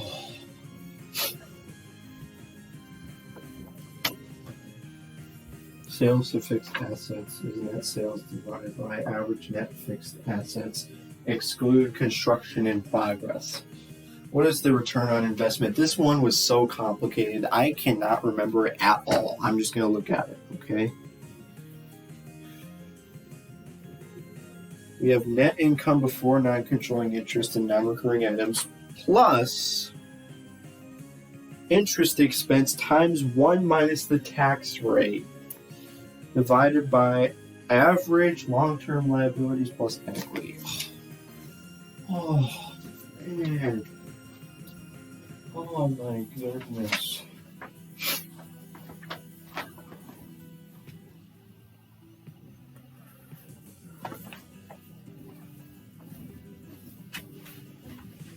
Oh, man.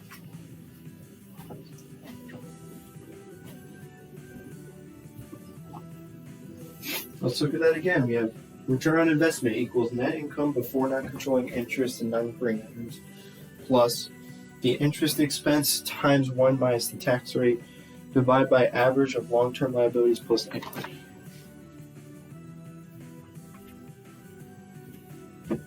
What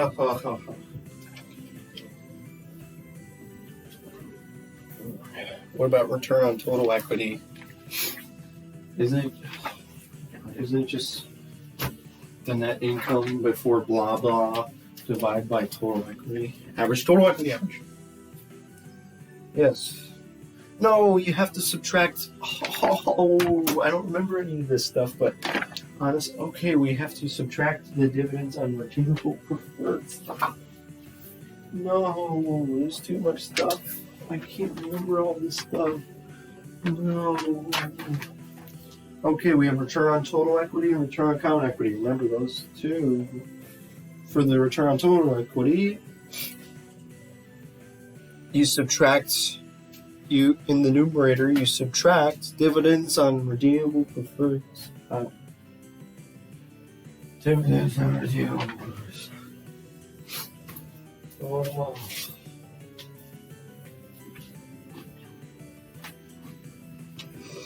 Oh my god. Why do you have to memorize this stuff anyways? Why can't you just have it as a table and you just refer to it when you need to?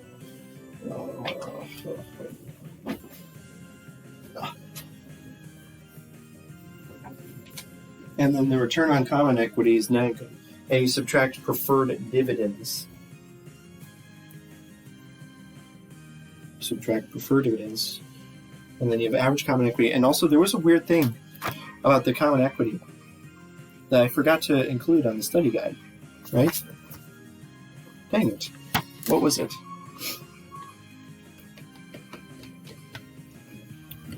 Like, there was a weird thing about the common equity on that one. So I need to write that down. I forgot what it was, and I must have deleted it off my phone, unfortunately. Because that was from the last test. Can I find it in my notes somewhere? It's got to be in there. It is for sure in here somewhere.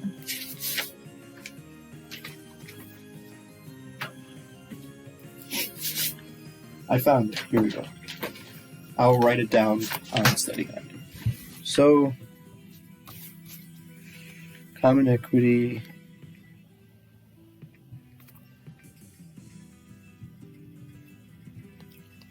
This is like the most obscure thing ever. Like, I don't know if it's going to be on the test.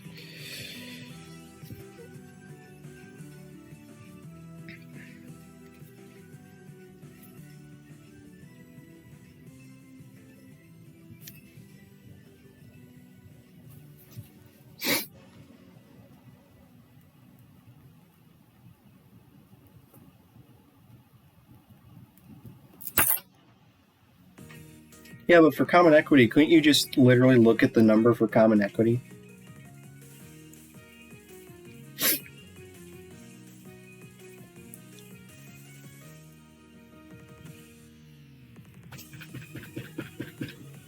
And also subtract non-controlling interest.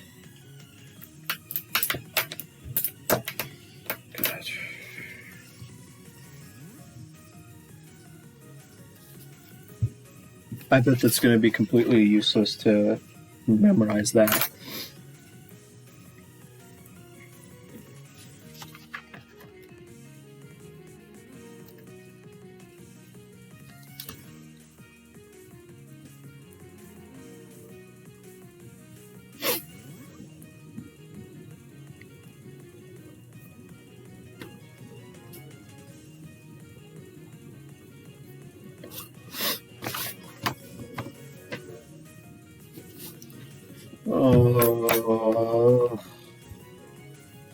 Degree of financial leverage.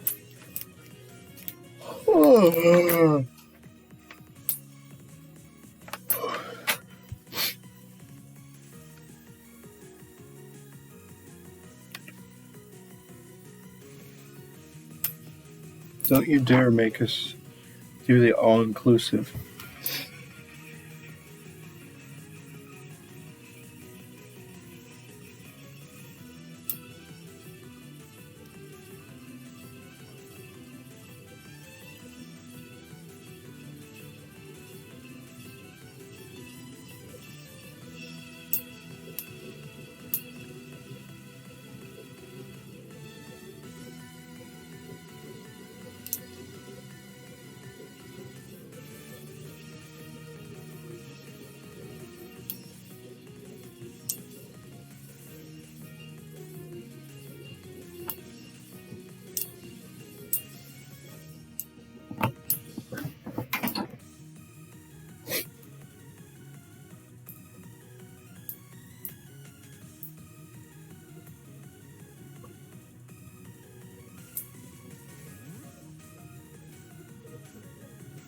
Operating cash flow per share.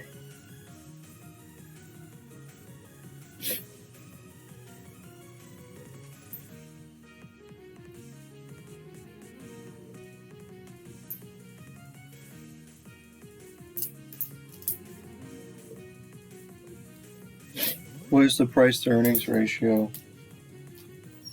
market price divided by the diluted earnings per share before non-recurring items. What is the percentage of earnings retained?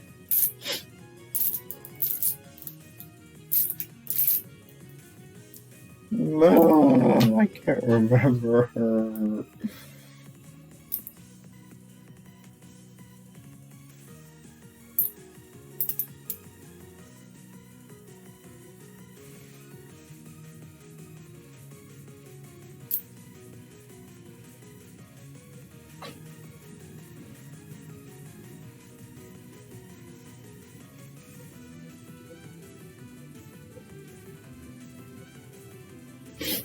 You subtract dividends from it. Of course, that's obvious. It's very, very obvious. Net income before non-recurring items minus all dividends divided by net income before non-recurring. What's dividend payout? Isn't it dividends per share divided by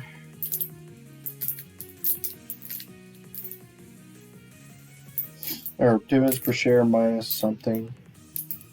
No, it's dividends per share divided by net income before non-recurring.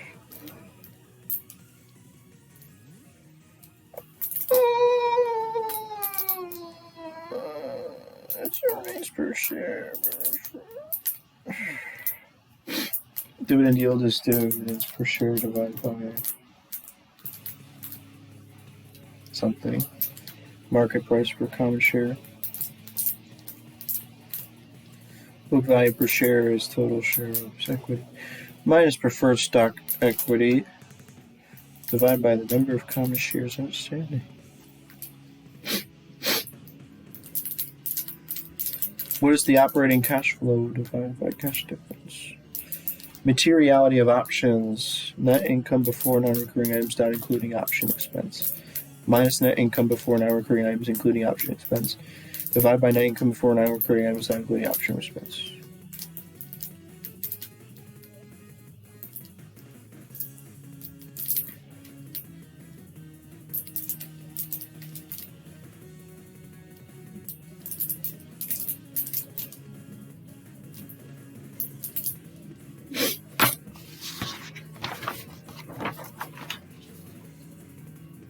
Oh yeah, the stock split, whatever crap. Oh, stock dividend.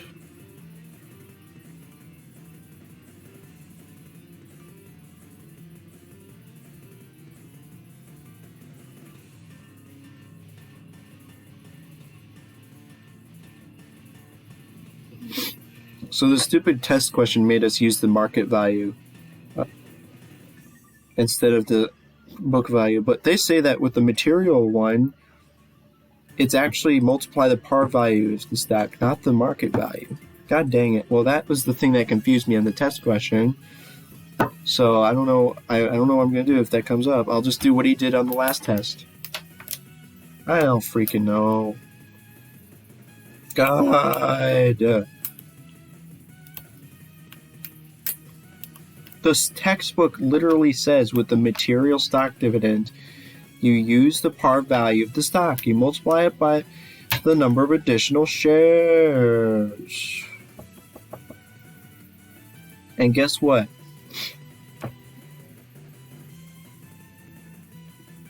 Stock splits do not affect retained earnings.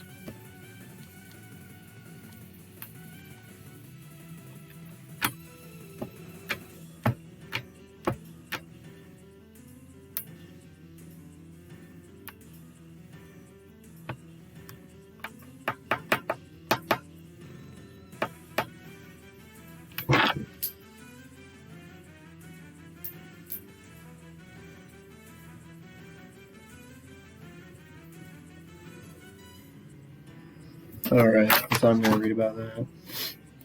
Alright, the stupid LifePhone FIFO crap. I don't know why I copied the entire freaking section of it. This is...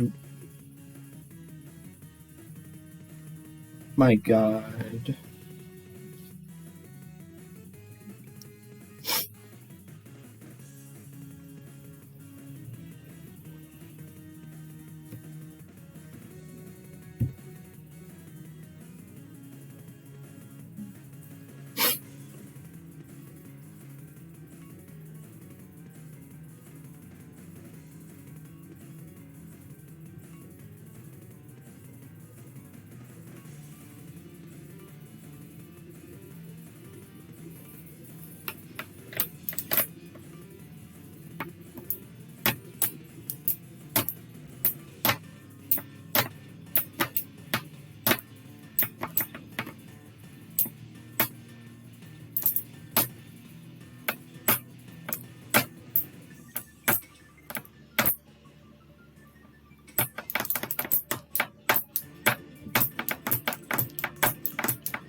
I don't know, what is the point of me copying all of this stuff? It's pointless.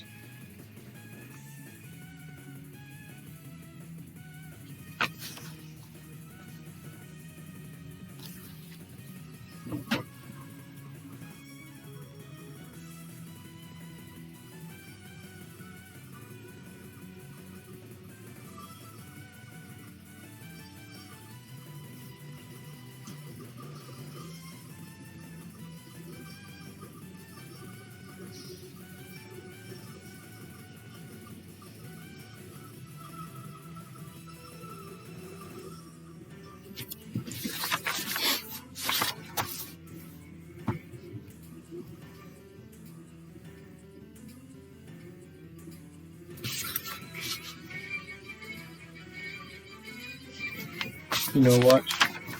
Yeah, that was so stupid. Why did I copy all that stuff? That's pointless.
So FIFO reports a higher inventory ending balance, which does affect some of the ratios, right?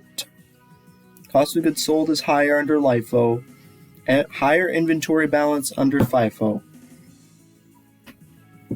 Cash flow under LIFO is greater than FIFO, of course. That's what I got wrong in the last test. Fun.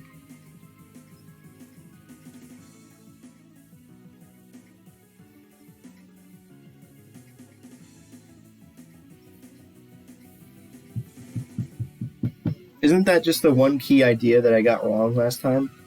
Which was that the idea is that FIFO reports a higher inventory ending balance. That's the only thing, right? That I messed up last time.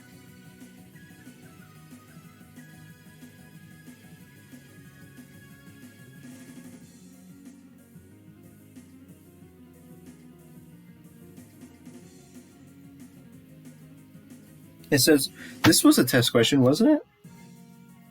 LIFO would, I remember reading this somewhere, LIFO would probably not be used for inventory that has a high turnover rate because there would be an immaterial difference. Oh, really? Between the LIFO and FIFO. I guess that makes sense. LIFO results in lower profit. Yeah, but guess what? You already said that. You literally said that twice. What are you doing, textbook?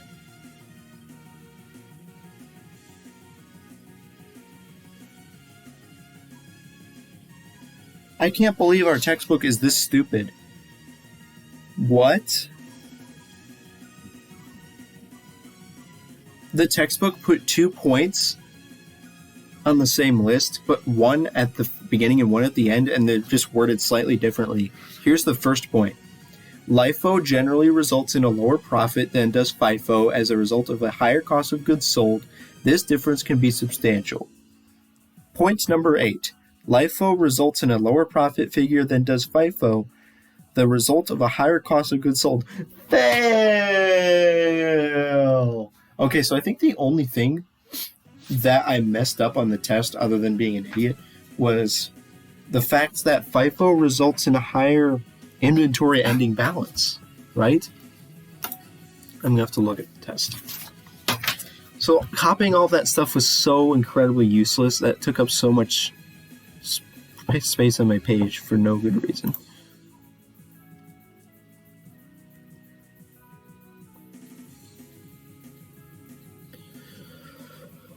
I'm tired.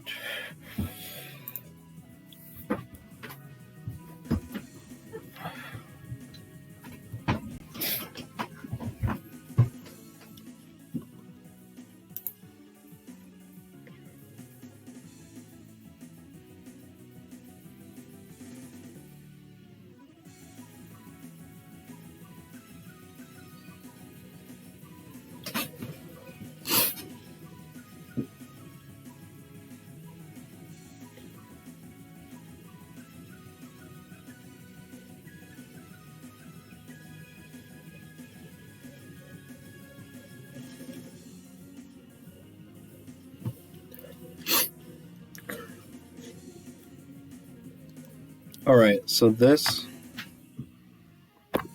answer is that LIFO lowers current ratio. Current assets because since FIFO results in a higher inventory ending balance, that means that you have more assets under FIFO, which means you have FIFO has a higher current ratio and LIFO has a lower current ratio. Yes. And then 2, the inventory turnover. What's inventory turnover? Inventory turnover is 365. No. Inventory turnover is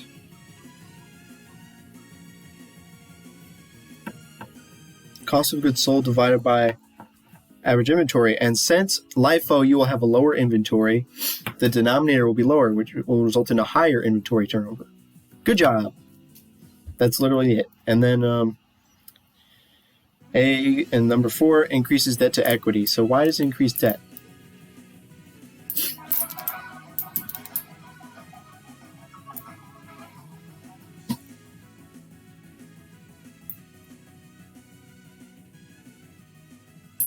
It increases the debt to equity ratio. How?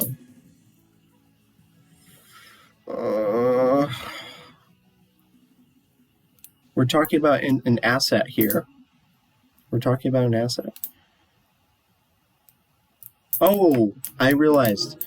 So basically using LIFO results in lower retained earnings, right?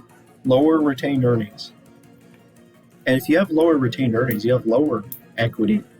And if the denominator decreases, that means the total fraction increases. So good for you. Okay, I get it now. I get it. So the only fact I was missing is that FIFO reports a higher inventory ending balance. That's the key idea I was missing from this test, I think.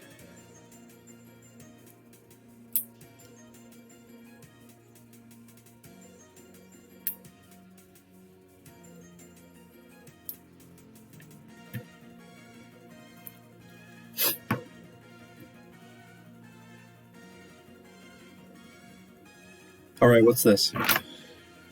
Oh, the answer is B. Company B has higher profit and a higher current ratio. So basically, the company that uses FIFO has a higher amount of assets, so therefore a higher current ratio. Yeah. Ugh. And guess what? Inventory turnover?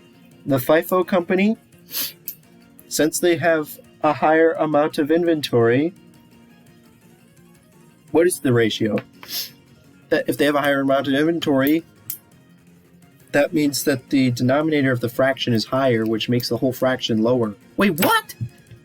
What? Hold on a second. Inventory turnover.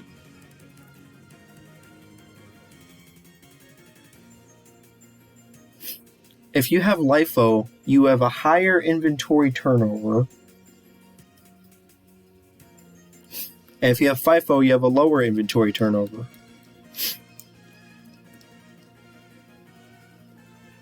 That's funny. B and C are both correct. That's hilarious.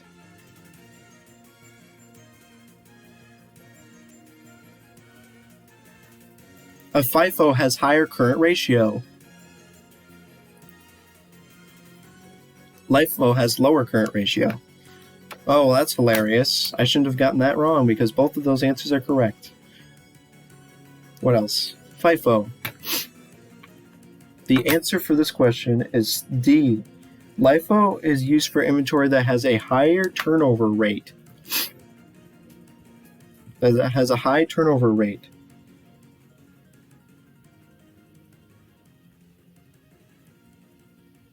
Oh, this is the answer that's incorrect out of all this stuff.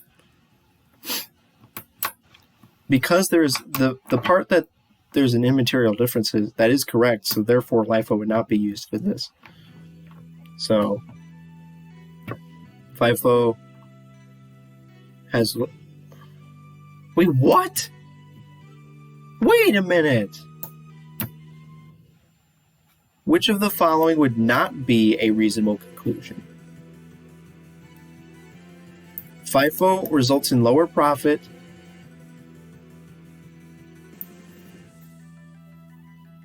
That has to be the answer. I just realized I was not an idiot. A is correct, because this is not a reasonable conclusion. This is not reasonable. What the heck is going on here? This question is totally screwed up. I shouldn't have gotten this wrong. A and D are correct answers.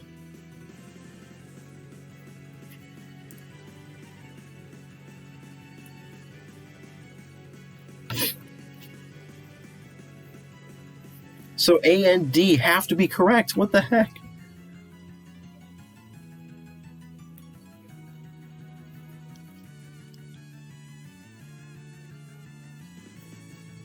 Oh my god.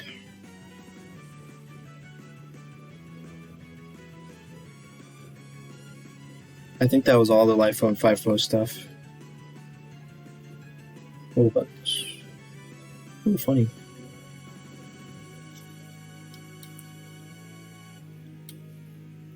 And then there was one at the end that I basically know. Oh, come on.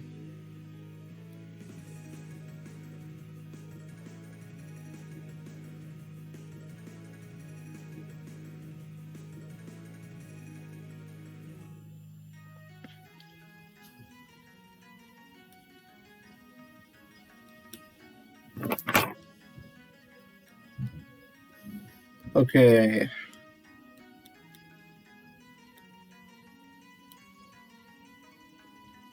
I think, so the only thing I really need to know is that FIFO reports a higher ending inventory balance. Hilarious.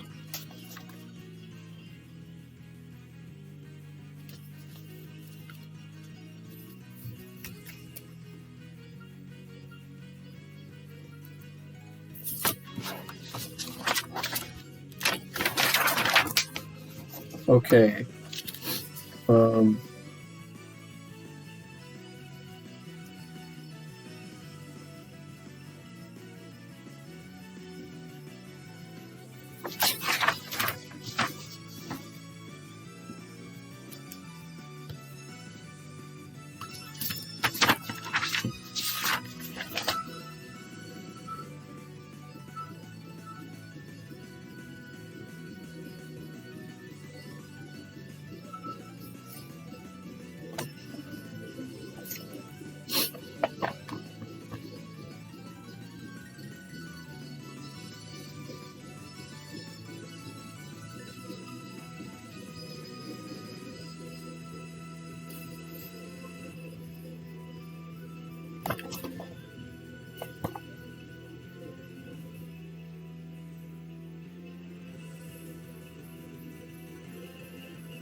Best Buy is located in Richfield, Minnesota. Founded in 1966. CEO Corey Berry. Auditor Deloitte and... Is it Touche? How do you pronounce that? Is it Touch or Touche? Deloitte and Touche LLP. Total assets, $19 billion. Total liabilities, $15 billion. Total equity, $4.5 billion.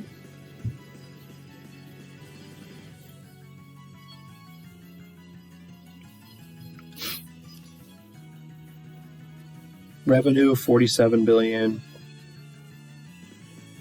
Net earnings, $1.8 billion. EPS, earnings per share, 6.9. Retained earnings, 4.2 billion.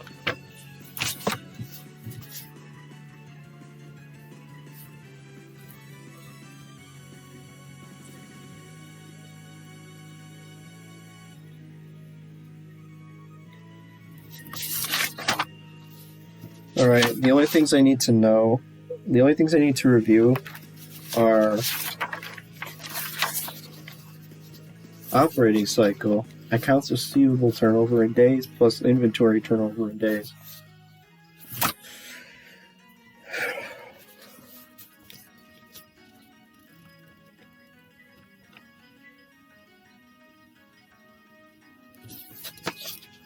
By the way, for working capital, you have to use average.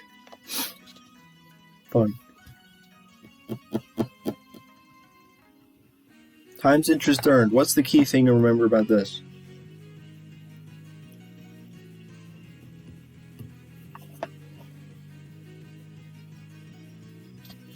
You exclude interest and tax expense in the numerator and denominator. You divide it by interest expense, including capitalized interest. The fixed charge coverage is the same thing as the other one, except you add interest from rentals, I think? For interest portion of rentals. Yeah.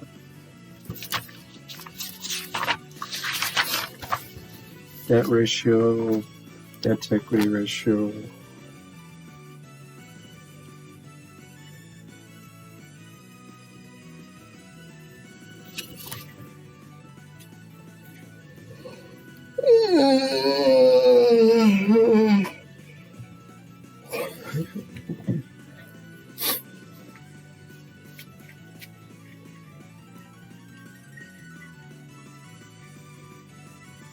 Also, do I have to literally go to the stinking place to return my book tomorrow? What's the stinking return policy? They say you have to return your book on Friday. Why would they make you do that if you have to study for exam on Friday? Ugh, jeez.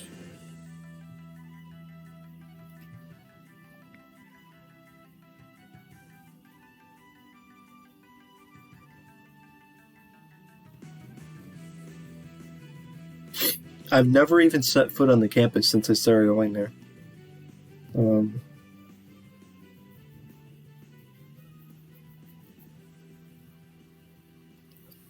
So I'm probably gonna go. If I might go there tomorrow. My God, I don't want to go there. I don't even know where I'm supposed to go.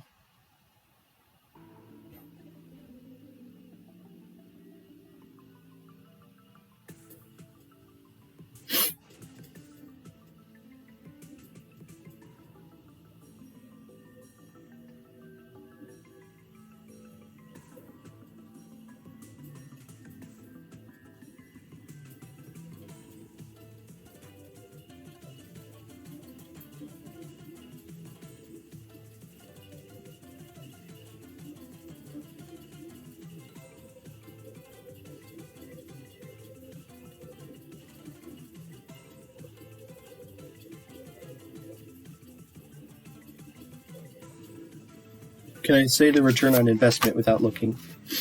Return on investment is net income before non-recurring items. I forgot if you multiply. You add. You basically just add the interest expense multiplied by 1 minus tax rate. And then you divide it by the average long-term liability plus equity. They also say non-controlling interest. Funny. Plus the interest expense by 1%. Return on total equity and return on common equity. Can I remember those?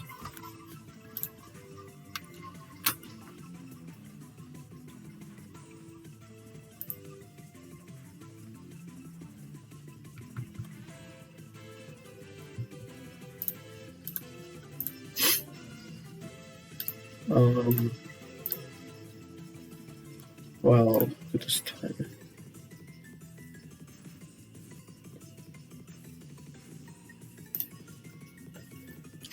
Okay, what is the return on total equity? It's net income before non-recurring items, and you subtract. What do you subtract? Do you subtract redeemable? You subtract dividends of redeemable preferred stock divided by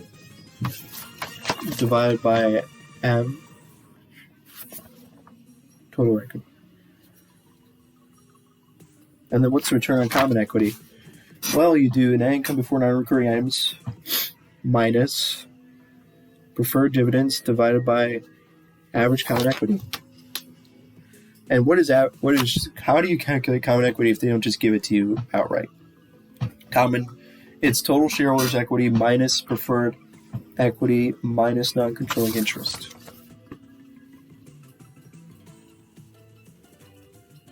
What about gross profit margin? Simple. What about degree of financial leverage? What is degree of financial leverage? EBIT divided by EBT. What is the earnings per share? Net income minus preferred dividends divided by the weighted average number of common shares outstanding. What is operating cash flow per share? Same thing. It's operating, except for operating cash flows minus preferred dividends divided by, it's the diluted weighted number of common shares. Oh my god. What about price to earnings ratio? What's price to earnings ratio? Price to earnings. Market price divided by diluted earnings per share before non-recurring items. What is the percentage of earnings retained? I should be able to get this one. It's net income before non-recurring items minus all dividends divided by net income before non-recurring items. Thank you. What's dividend payout? Dividends per share, common share. Dividends per common share divided by, is it earnings per share?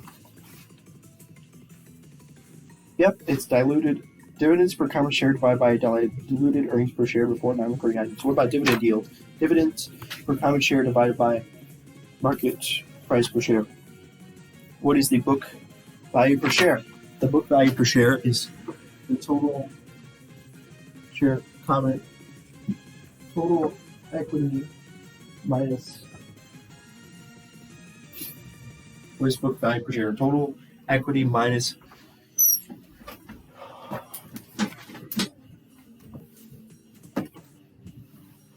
it's total equity minus preferred equity divided by the number of common shares outstanding. The number of common shares outstanding. What is the operating cash flow divided by cash dividends? What is the materiality of options? Net income before non-recurring items. Not including options expense minus that thing, but including options expense divided by that thing, not including options expense.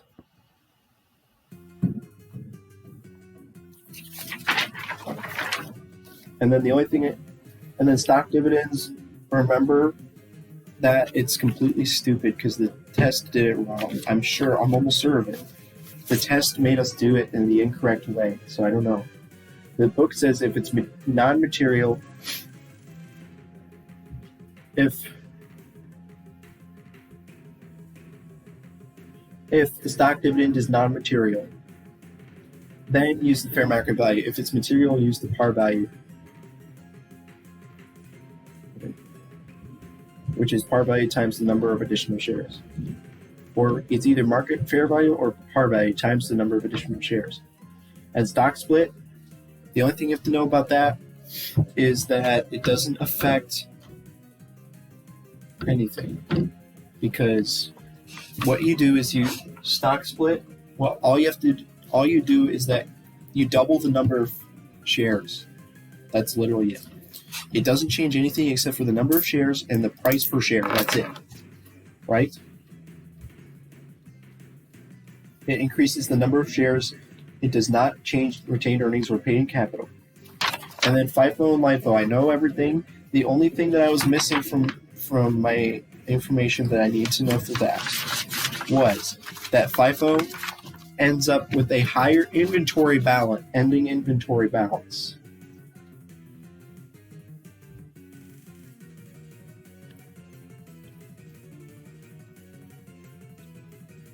So yeah, that's the only thing I was missing. And then the final thing to know is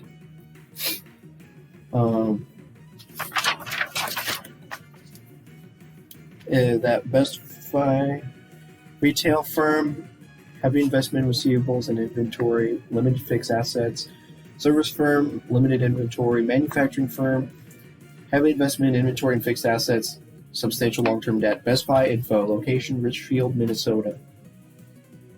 Founded in 1966, CEO Corey Berry, auditors Deloitte and Touche, or Touch, I don't know how to pronounce it. Deloitte and Touche LLP. Total assets is $19 billion. Total liabilities $15 billion. Total equity $4.5 billion. Total revenue is $47 billion. Net earnings $1.8 billion. Earnings per share $7.9. Retained earnings $4.2 billion.